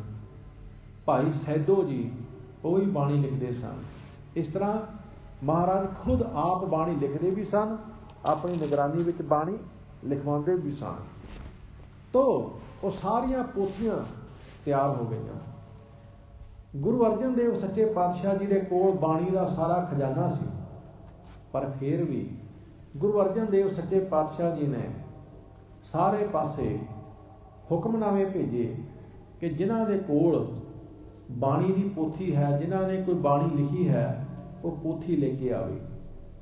ਸਾਰਿਆਂ ਨੇ ਆਪੋ ਆਪਣੀਆਂ ਬਾਣੀ ਦੀਆਂ ਪੋਥੀਆਂ ਸ੍ਰੀ ਅੰਮ੍ਰਿਤਸਰ ਸਾਹਿਬ ਧੰਨ ਗੁਰੂ ਅਰਜਨ ਸਾਹਿਬ ਮਹਾਰਾਜ ਦੇ ਸਨਮੁਖ ਭੇਟ ਕੀਤੀਆਂ। ਗੁਰੂ ਅਰਜਨ ਦੇਵ ਸੱਚੇ ਪਾਤਸ਼ਾਹ ਜੀ ਨੇ ਸਾਰੀਆਂ ਪੋਥੀਆਂ ਦੀ ਬਾਣੀ ਪੜ੍ਹੀ ਤੇ ਪੜ੍ਹ ਕੇ ਮਹਾਰਾਜ ਨੇ ਫਿਰ ਆਖਿਆ, ਪਿਓ ਦਾਦੇ ਕਾ ਖੋਲ ਡਿੱਠਾ ਖਜ਼ਾਨਾ, ਤਾਂ ਮੇਰਾ ਮਨ ਭਇਆ ਨਿਦਾਨਾ। ਇਹ ਤੇ ਵੀ ਮੇਰੇ ਪਿਓ ਦਾਦੇ ਦਾ ਖਜ਼ਾਨਾ ਹੈ, ਇਹ ਪਿਓ ਦਾਦੇ ਦਾ ਖਜ਼ਾਨਾ ਹੈ। ਤਾਂ ਮਹਾਰਾਜ ਨੇ, ਅੱਜ ਕੱਲ੍ਹ ਤੇ ਹੁਣ ਰੌਣਕ ਬਹੁਤ ਹੋ ਗਈ, ਉਹਨਾਂ ਸਮਿਆਂ ਵਿੱਚ ਇੰਨੀ ਰੌਣਕ ਨਹੀਂ ਸੀ ਹੁੰਦੀ। ਜਿਹੜਾ ਰਾਮਸਰ ਦਾ ਸਥਾਨ ਹੈ, ਤੇ ਕਿੱਕਰਾਂ ਹੁੰਦੀਆਂ ਸੀ, ਜੰਗਲ ਹੁੰਦਾ ਸੀ। ਮਹਾਰਾਜ ਨੇ ਸਾਰਾ ਜੰਗਲ ਸਾਫ਼ ਕਰਵਾ ਕੇ ਤੰਬੂ ਲਵਾਇਆ, ਰਮਣੀਕ ਸਥਾਨ ਬਣਾਇਆ, ਤੇ ਉੱਥੇ ਫਿਰ ਮਹਾਰਾਜ ਨੇ ਇਹ ਸਾਰੀ ਬਾਣੀ ਲਿਖਵਾਉਣੀ ਸ਼ੁਰੂ ਕੀਤੀ। ਭਗਤਾਂ ਦੀ ਬਾਣੀ ਗੁਰੂ ਨਾਨਕ ਸਾਹਿਬ ਜੀ ਮਹਾਰਾਜ ਨੇ ਆਪ ਇਕੱਠੀ ਕੀਤੀ। ਗੁਰੂ ਨਾਨਕ ਸਾਹਿਬ ਮਹਾਰਾਜ ਜਿੱਥੇ ਵੀ ਜਾਂਦੇ, ਉੱਥੋਂ ਦੇ ਭਗਤਾਂ ਦੀ ਬਾਣੀ ਮਹਾਰਾਜ ਲਿਖ ਕੇ ਨਾਲ ਲੈ ਆਉਂਦੇ ਸਨ। ਕਾਸ਼ੀ ਗਏ, ਭਗਤ ਰਵਿਦਾਸ ਜੀ ਦੀ ਬਾਣੀ ਲਿਆਂਦੀ, ਭਗਤ ਕਬੀਰ ਜੀ ਦੀ ਬਾਣੀ ਲਿਆਂਦੀ। ਬੰਗਾਲ ਗਏ, ਬਾਬਾ ਜੈਦੇਵ ਜੀ ਦੀ ਬਾਣੀ ਲਿਆਂਦੀ। ਮਹਾਰਾਸ਼ਟਰ ਵਿੱਚ ਗਏ, ਬਾਬਾ ਨਾਮਦੇਵ ਜੀ ਦੀ ਬਾਣੀ ਲਿਆਂਦੀ। ਸਾਰੇ ਮਹਾਂਪੁਰਖਾਂ ਦੀ ਬਾਣੀ ਇਕੱਠੀ ਕੀਤੀ, ਬਿਨਾਂ ਕਿਸੇ ਵਿਤਕਰੇ, ਬਿਨਾਂ ਕਿਸੇ ਭੇਦਭਾਵ। ਗੁਰੂ ਅਰਜਨ ਦੇਵ ਸੱਚੇ ਪਾਤਸ਼ਾਹ ਜੀ ਨੇ ਮਹਾਂਪੁਰਖਾਂ ਦੀ ਬਾਣੀ ਸ੍ਰੀ ਗੁਰੂ ਗ੍ਰੰਥ ਸਾਹਿਬ ਜੀ ਦੇ ਵਿੱਚ ਦਰਜ ਕਰਵਾਈ। ਜਦੋਂ ਅਸੀਂ ਸ੍ਰੀ ਗੁਰੂ ਗ੍ਰੰਥ ਸਾਹਿਬ ਮਹਾਰਾਜ ਦੀ ਬਾਣੀ ਪੜ੍ਹਦੇ ਹਾਂ, ਜਿੱਥੇ ਅਸੀਂ ਗੁਰੂ ਸਾਹਿਬਾਨ ਜੀ ਦੀ ਬਾਣੀ ਪੜ੍ਹਦੇ ਹਾਂ, ਉੱਥੇ ਨਾਲ ਭਗਤਾਂ ਦੀ ਬਾਣੀ ਪੜ੍ਹਦੇ ਹਾਂ, ਨਾਲ ਸਿੱਖਾਂ ਦੀ ਬਾਣੀ ਪੜ੍ਹਦੇ ਹਾਂ, ਨਾਲ ਭੱਟਾਂ ਦੀ ਵੀ ਬਾਣੀ ਪੜ੍ਹਦੇ ਹਾਂ। ਮਹਾਰਾਜ ਨੇ ਸਿੱਖਾਂ ਦੀ ਬਾਣੀ ਵੀ ਸ੍ਰੀ ਗੁਰੂ ਗ੍ਰੰਥ ਸਾਹਿਬ ਦੇ ਵਿੱਚ ਸੁਭਾਇਮਾਨ ਕੀਤੀ। ਨਹੀਂ ਤੇ ਅੱਜ ਤੱਕ ਕਿਸੇ ਗੁਰੂ ਨੇ ਸਿੱਖ ਨੂੰ ਆਪਣੇ ਬਰਾਬਰ ਨਹੀਂ ਬੈਠਣ ਦਿੱਤਾ। ਗੁਰੂ ਸਾਹਿਬ ਜੀ ਦਾ ਹਿਰਦਾ ਕਿੰਨਾ ਵਿਸ਼ਾਲ ਹੈ। ਮਹਾਰਾਜ ਨੇ ਸਿੱਖਾਂ ਨੂੰ ਵੀ ਆਪਣੇ ਬਰਾਬਰ ਬਿਠਾਇਆ। ਬਾਬਾ ਬਲਵੰਡ ਜੀ, ਬਾਬਾ ਸੱਤਾ ਜੀ, ਬਾਬਾ ਸੁੰਦਰ ਜੀ, ਉਹਨਾਂ ਨੂੰ ਵੀ ਆਪਣੇ ਬਰਾਬਰ ਬਿਠਾਇਆ ਮਹਾਰਾਜ ਨੇ। ਕਿਉਂਕਿ ਮਹਾਰਾਜ ਨੇ ਕਿਸੇ ਨਾਲ ਕੋਈ ਭਿੰਨਤਾ, ਕੋਈ ਵਖਰੇਵਾਂ, ਕੋਈ ਵਿੱਥ ਰੱਖੀ ਹੀ ਨਹੀਂ। ਜਾਤੀ ਪੱਖ ਤੋਂ ਬਿਲਕੁਲ ਕੋਈ ਵਖਰੇਵਾਂ ਨਹੀਂ ਕੀਤਾ, ਧਾਰਮਿਕ ਪੱਖ ਤੋਂ ਕੋਈ ਵਖਰੇਵਾਂ ਨਹੀਂ ਕੀਤਾ। ਜਿੱਥੇ ਉੱਚੀ ਜਾਤੀ ਦੇ ਭਗਤ ਜੈਦੇਵ ਜੀ ਹਨ, ਭਗਤ ਤਰਲੋਚਨ ਜੀ ਹਨ, ਭਗਤ ਬੀਣੀ ਜੀ ਹਨ, ਉੱਥੇ ਅਖੌਤੀ ਨੀਚ ਜਾਤੀ ਦੇ ਬਾਬਾ ਰਵਿਦਾਸ ਜੀ ਵੀ ਹਨ। ਉੱਥੇ ਅਖੌਤੀ ਨੀਵੀਂ ਜਾਤੀ ਦੇ ਸੈਣ ਨਾਈ ਜੀ ਵੀ ਹਨ, ਸਦਨਾ ਜੀ ਵੀ ਹਨ। ਜਦੋਂ ਧਾਰਮਿਕ ਪੱਖ ਲਈਏ ਤਾਂ ਦੇਖੋ ਗੁਰੂ ਸਾਹਿਬ ਦਾ ਹਿਰਦਾ ਕਿੰਨਾ ਵਿਸ਼ਾਲ ਹੈ। ਬਾਬਾ ਸ਼ੇਖ ਫਰੀਦ ਜੀ ਸ੍ਰੀ ਗੁਰੂ ਗ੍ਰੰਥ ਸਾਹਿਬ ਦੇ ਵਿੱਚ ਬੈਠੇ ਨੇ। ਕੋਈ ਧਰਮ ਨਹੀਂ ਚਾਹੁੰਦਾ ਕਿ ਦੂਸਰਾ ਧਰਮ ਮੇਰੇ ਵਿੱਚ ਐਂਟਰੀ ਕਰੇ। ਕੋਈ ਧਰਮ ਨਹੀਂ ਚਾਹੁੰਦਾ ਕਿ ਮੇਰੇ ਗ੍ਰੰਥ ਵਿੱਚ ਕਿਸੇ ਦੂਸਰੇ ਧਾਰਮਿਕ ਬੰਦੇ ਦੀ ਕੋਈ ਗੱਲ ਲਿਖੀ ਹੋਵੇ ਨਾ। ਧੰਨ ਗੁਰੂ ਅਰਜਨ ਦੇਵ ਸੱਚੇ ਪਾਤਸ਼ਾਹ ਜੀ ਦਾ ਹਿਰਦਾ ਕਿੰਨਾ ਵਿਸ਼ਾਲ ਹੈ। ਸ੍ਰੀ ਗੁਰੂ ਗ੍ਰੰਥ ਸਾਹਿਬ ਦੇ ਵਿੱਚ ਬੈਠੇ ਹੋਏ ਬਾਬਾ ਸ਼ੇਖ ਫਰੀਦ ਜੀ ਵੀ ਬੋਲਦੇ ਨੇ। ਬਾਬਾ ਸ਼ੇਖ ਫਰੀਦ ਜੀ ਕਹਿੰਦੇ ਨੇ, ਉੱਠ ਫਰੀਦਾ ਉਜੂ ਸਾਜ, ਸੁਬਹ ਨਿਵਾਜ ਗੁਜ਼ਾਰ, ਜੋ ਸਿਰ ਸਾਈਂ ਨਾ ਨਿਵੈ ਸੋ ਸਿਰ ਕਾਪੋ ਤਾਰ। ਕਦੇ ਸ਼ੇਖ ਫਰੀਦ ਜੀ ਦੇ ਸ਼ਲੋਕ ਪੜ੍ਹਿਓ, ਸ਼ੇਖ ਫਰੀਦ ਜੀ ਦੇ ਸ਼ਲੋਕ ਸੁਣਿਓ ਕਦੇ। ਸ਼ਲੋਕਾਂ ਦੇ ਵਿੱਚ ਸ਼ੇਖ ਫਰੀਦ ਜੀ ਕਹਿ ਰਹੇ ਨੇ, ਫਰੀਦਾ ਬੇਨਿਵਾਜਾ ਕੁੱਤਿਆ, ਇਹ ਨਾ ਭਲੀ ਰੀਤ, ਕਭੀ ਚੱਲ ਨਾ ਆਇਆ ਪੰਜੇ ਵਕਤ ਮਸੀਤ। ਗੁਰੂ ਅਰਜਨ ਦੇਵ ਸੱਚੇ ਪਾਤਸ਼ਾਹ ਜੀ ਨੇ ਬਾਬਾ ਸ਼ੇਖ ਫਰੀਦ ਜੀ ਨੂੰ ਆਖਿਆ, ਤੂੰ ਵੀ ਇੱਥੇ ਆਣ ਕੇ ਬੈਠ। ਇਹੋ ਜਿਹਾ ਵਿਸ਼ਾਲ ਹਿਰਦਾ ਮਹਾਰਾਜ ਦਾ। ਸਭ ਤੋਂ ਵੱਡਾ ਮਹਾਨ ਜੇ ਕੋਈ ਗ੍ਰੰਥ ਹੈ, ਜੇ ਕੋਈ ਸਤਿਗੁਰੂ ਸਾਂਝੀਵਾਲਤਾ ਦਾ ਸਭ ਤੋਂ ਵੱਡਾ ਨਾਅਰਾ ਲਾਉਣ ਵਾਲਾ ਹੈ, ਤੇ ਉਹ ਹੈ ਕੇਵਲ ਤੇ ਕੇਵਲ ਸ੍ਰੀ ਗੁਰੂ ਗ੍ਰੰਥ ਸਾਹਿਬ। ਹਰ ਕੋਈ ਆਪੋ ਆਪਣੇ ਧਰਮ ਦਾ ਨਾਅਰਾ ਲਾਉਂਦਾ ਹੈ, ਲੇਕਿਨ ਧੰਨ ਗੁਰੂ ਗ੍ਰੰਥ ਸਾਹਿਬ ਸੱਚੇ ਪਾਤਸ਼ਾਹ ਜਿਹੜਾ ਸਾਰੇ ਧਰਮਾਂ ਦਾ ਸਤਿਕਾਰ ਕਰਦਾ, ਇਹ ਸ੍ਰੀ ਗੁਰੂ ਗ੍ਰੰਥ ਸਾਹਿਬ ਜਿਹੜਾ ਸਾਰਿਆਂ ਨੂੰ ਆਪਣੇ ਗਲ ਨਾਲ ਲਾਉਂਦਾ, ਜਿਹੜਾ ਸਾਰਿਆਂ ਨੂੰ ਪਿਆਰ ਇਤਫਾਕ ਸਿਖਾਉਂਦਾ, ਜਿਹੜਾ ਸਾਰਿਆਂ ਨੂੰ ਮਿਲ ਕੇ ਬੈਠਣ ਦਾ ਸਬਕ ਸਿਖਾਉਂਦਾ, ਸ੍ਰੀ ਗੁਰੂ ਗ੍ਰੰਥ ਸਾਹਿਬ ਹੈ ਜਿਹੜਾ ਗਰਜਵੀਂ ਆਵਾਜ਼ ਵਿੱਚ ਸਾਨੂੰ ਸਮਝਾ ਰਿਹਾ ਹੈ, ਇੱਕ ਦਾ ਸੰਦੇਸ਼ ਦੇ ਰਿਹਾ ਹੈ। ਜਦੋਂ ਸ੍ਰੀ ਗੁਰੂ ਗ੍ਰੰਥ ਸਾਹਿਬ ਮਹਾਰਾਜ ਦੀ ਸੰਪੂਰਨਤਾ ਹੋਈ, ਉਦੋਂ ਕਈਆਂ ਨੇ ਅਕਬਰ ਬਾਦਸ਼ਾਹ ਦੇ ਕੋਲ ਸ਼ਿਕਾਇਤਾਂ ਵੀ ਕੀਤੀਆਂ ਕਿ ਬਾਦਸ਼ਾਹ, ਗੁਰੂ ਸਾਹਿਬ ਨੇ ਆਪਣਾ ਇੱਕ ਗ੍ਰੰਥ ਤਿਆਰ ਕਰ ਲਿਆ ਹੈ। ਅਕਬਰ ਬਾਦਸ਼ਾਹ ਨੇ ਸੁਣਨਾ ਚਾਹਿਆ, ਤੇ ਜਦੋਂ ਉਸ ਨੂੰ ਪੜ੍ਹ ਕੇ ਸੁਣਾਇਆ, ਕੋਈ ਬੋਲੇ ਰਾਮ ਰਾਮ, ਕੋਈ ਖੁਦਾਏ, ਕੋਈ ਸੇਵੈ ਗੁਸਈਆਂ, ਕੋਈ ਅਲਾਹੇ, ਕਾਰਨ ਕਰਨ ਕਰੀਮ, ਕਿਰਪਾ ਧਾਰ ਰਹੀਮ, ਕੋਈ ਨਹਾਵੇ ਤੀਰਥ, ਕੋਈ ਹਜ ਜਾਏ, ਕੋਈ ਕਰੇ ਪੂਜਾ, ਕੋਈ ਸਿਰ ਨਿਵਾਏ, ਕੋਈ ਪੜ੍ਹੇ ਵੇਦ, ਕੋਈ ਕਤੇਬ, ਕੋਈ ਉਡੇ ਨੀਰ, ਕੋਈ ਸੁਪੇਦ, ਕੋਈ ਕਹੇ ਤੁਰਕ, ਕੋਈ ਕਹੇ ਹਿੰਦੂ, ਕੋਈ ਬਾਂਛੈ ਭਿਸਤ, ਕੋਈ ਸੁਰਬਿੰਦੂ। ਕਹੋ ਨਾਨਕ ਜਿਨ ਹੁਕਮ ਪਛਾਤਾ, ਪ੍ਰਭ ਸਾਹਿਬ ਕਾ ਤਿਨ ਭੇਦ ਜਾਤਾ। ਅਕਬਰ ਬਾਦਸ਼ਾਹ ਨੇ ਜਦੋਂ ਸੁਣਿਆ, ਉਸਨੇ ਕਿਹਾ ਤੇ ਸਾਂਝੀ ਵਾਲਤਾ ਦਾ ਗ੍ਰੰਥ ਹੈ, ਇਸ ਵਿੱਚ ਤੇ ਸਾਰਿਆਂ ਨੂੰ ਸਾਂਝਾ ਉਪਦੇਸ਼ ਹੈ। ਉਸ ਨੂੰ ਆਖਿਆ ਨਹੀਂ, ਹੋਰ ਥਾਵੇਂ ਸੁਣੋ। ਫਿਰ ਬਚਨ ਆਇਆ, ਅਵਲ ਅੱਲ੍ਹ ਨੂਰ ਉਪਾਇਆ, ਕੁਦਰਤ ਕੇ ਸਭ ਬੰਦੇ, ਏਕ ਨੂਰ ਤੇ ਸਭ ਜਗ ਉਪਜਿਆ, ਕੌਣ ਭਲੇ ਕੋ ਬੰਦੇ। ਲੋਗਾ ਭਰਮ ਨਾ ਭੁੱਲੋ ਭਾਈ, ਖਾਲਕ ਖਲਕ ਖਲਕ ਮਹਿ ਖਾਲਕ, ਪੂਰ ਰਹਿਓ ਸਰਬ ਠਾਈ। ਰਹਾਓ ਮਾਟੀ ਏਕ ਅਨੇਕ ਭਾਂਤ ਕਰ, ਸਾਜੀ ਸਾਜਨ ਹਾਰੈ, ਨਾ ਕਛ ਪੋਚ ਮਾਟੀ ਕੇ ਭਾਂਡੇ, ਨਾ ਕਛ ਪੋਚ ਕੁੰਭਾਰੈ। ਸਭ ਮੈਂ ਸੱਚਾਈ ਕੋ ਸੋਈ, ਤਿਸਕਾ ਕੀਆ ਸਭ ਕਿਛ ਹੋਈ। ਹੁਕਮ ਪਛਾਣੈ ਸੋ ਏਕੋ ਜਾਣੈ, ਬੰਦਾ ਕਹੀਐ ਸੋਈ। ਅੱਲ੍ਹੋ ਅਲਖ ਨਾ ਜਾਏ ਲਖਿਆ, ਗੁਰ ਗੁੜ ਦੀਨਾ ਮੀਠਾ, ਕਹੋ ਕਬੀਰ ਮੇਰੀ ਸ਼ੰਕਾ ਨਾਸੀ, ਸਰਬ ਨਿਰੰਜਨ ਡਿਠਾ। ਅਕਬਰ ਬਾਦਸ਼ਾਹ ਪ੍ਰਸੰਨ ਹੋ ਗਿਆ, ਕਹਿਣ ਲੱਗਾ, ਇਸ ਗ੍ਰੰਥ ਦੇ ਵਿੱਚ ਕੁਛ ਵੀ ਐਸਾ ਨਹੀਂ ਜੋ ਇਸਲਾਮ ਦੇ ਖਿਲਾਫ ਹੋਵੇ। ਇਹ ਤੇ ਸਾਂਝੀ ਵਾਲਤਾ ਦਾ ਗ੍ਰੰਥ ਹੈ। ਇਹ ਤੇ ਸਾਰਿਆਂ ਨੂੰ ਪਿਆਰ ਤੇ ਇਤਫਾਕ ਨਾਲ ਚੱਲਣ ਦਾ ਉਪਦੇਸ਼ ਦੇ ਰਿਹਾ ਹੈ। ਧੰਨ ਸ੍ਰੀ ਗੁਰੂ ਗ੍ਰੰਥ ਸਾਹਿਬ ਮਹਾਰਾਜ ਇੱਕ ਉਹ ਗ੍ਰੰਥ ਹੈ ਜਿਹੜਾ ਮਹਾਰਾਜ ਨੇ ਆਪ ਆਪਣੀ ਨਿਗਰਾਨੀ ਦੇ ਵਿੱਚ ਲਿਖਵਾਇਆ ਹੈ। ਕੋਈ ਵੀ ਸ੍ਰੀ ਗੁਰੂ ਗ੍ਰੰਥ ਸਾਹਿਬ ਦੇ ਉੱਪਰ ਤਰਕ ਨਹੀਂ ਕਰ ਸਕਦਾ, ਕਿੰਤੂ ਨਹੀਂ ਕਰ ਸਕਦਾ।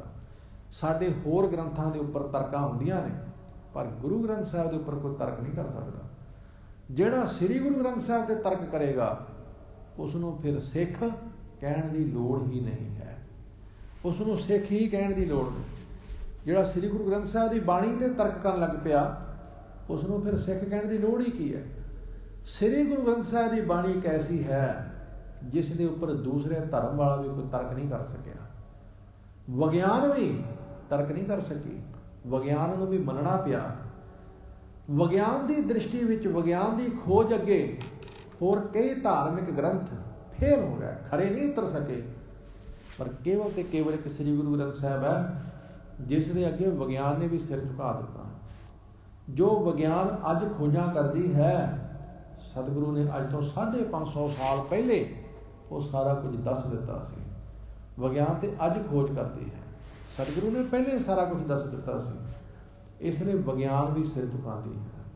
ਸਾਨੂੰ ਪਤਾ ਹੋਣਾ ਚਾਹੀਦਾ ਕਿ ਸ੍ਰੀ ਗੁਰੂ ਗ੍ਰੰਥ ਸਾਹਿਬ ਹੈ ਜਿਸ ਨੂੰ ਜਾਗਦੀ ਜੋਤ ਇਹ ਬਕਾਇਦਾ ਖਿਤਾਬ ਮਿਲਿਆ ਹੈ, ਰੁਤਬਾ ਮਿਲਿਆ ਹੈ। ਅਸੀਂ ਆਪਣੀ ਪ੍ਰਾਪਰਟੀ, ਆਪਣੀ ਜਾਇਦਾਦ ਕਿਸੇ ਕਿਤਾਬ ਦੇ ਨਾਮ ਨਹੀਂ ਲਵਾ ਸਕਦੇ, ਪਰ ਸ੍ਰੀ ਗੁਰੂ ਗ੍ਰੰਥ ਸਾਹਿਬ ਦੇ ਨਾਮ ਲਵਾ ਸਕਦੇ ਹਾਂ। ਸ੍ਰੀ ਗੁਰੂ ਗ੍ਰੰਥ ਸਾਹਿਬ ਇਸ ਨੂੰ ਜਾਗਤ ਜੋਤ ਮੰਨਿਆ ਗਿਆ ਹੈ। ਸੋ ਧੰਨ ਗੁਰੂ ਗ੍ਰੰਥ ਸਾਹਿਬ ਜੀ ਮਹਾਰਾਜ ਦਾ ਸੰਪੂਰਨਤਾ ਦਿਵਸ ਜਿਹੜਾ ਹੈ ਉਹ ਅੱਜ ਸੰਗਤਾਂ ਮਨਾ ਰਹੀਆਂ ਨੇ, ਤੇ ਅਗਲੇ ਹਫ਼ਤੇ 29 ਅਗਸਤ ਨੂੰ ਜੋ ਪ੍ਰਕਾਸ਼ ਦਿਹਾੜਾ ਹੈ, ਪਹਿਲਾ ਪ੍ਰਕਾਸ਼ ਦਿਹਾੜਾ ਅਗਲੇ ਹਫ਼ਤੇ ਹੈ। ਸੋ ਅਗਲੇ ਹਫ਼ਤੇ ਵੀ ਸੰਗਤਾਂ ਨੇ ਇਸੇ ਤਰ੍ਹਾਂ ਪ੍ਰਕਾਸ਼ ਦਿਹਾੜਾ ਮਨਾਉਣਾ ਹੈ। ਗੁਰੂ ਕੀ ਸਾਧ ਸੰਗਤ ਜੀਓ, ਆਪ ਜੀ ਨੇ ਬਹੁਤ ਪਿਆਰ, ਬੜੇ ਟਿਕਾਊ ਦੇ ਨਾਲ ਸਤਿਗੁਰੂ ਜੀ ਦੇ ਸ਼ਬਦ ਦੀ ਵਿਚਾਰ ਅਤੇ ਸ੍ਰੀ ਗੁਰੂ ਗ੍ਰੰਥ ਸਾਹਿਬ ਜੀ ਦੀ ਸੰਪੂਰਨਤਾ ਦਿਵਸ ਦੇ ਸੰਬੰਧ ਵਿੱਚ ਵਿਚਾਰਾਂ ਸਰਵਣ ਕੀਤੀਆਂ। ਭੁੱਲਾਂ ਚੁੱਕਾਂ ਦੀ ਖਿਮਾ, ਪਿਆਰ ਵਿੱਚ ਸਰਬੱਤ ਮਾਈ ਭਾਈ ਫਤਿਹ ਬੁਲਾਓ ਜੀ। ਵਾਹਿਗੁਰੂ ਜੀ ਕਾ ਖਾਲਸਾ, ਵਾਹਿਗੁਰੂ ਜੀ ਕੀ ਫਤਿਹ।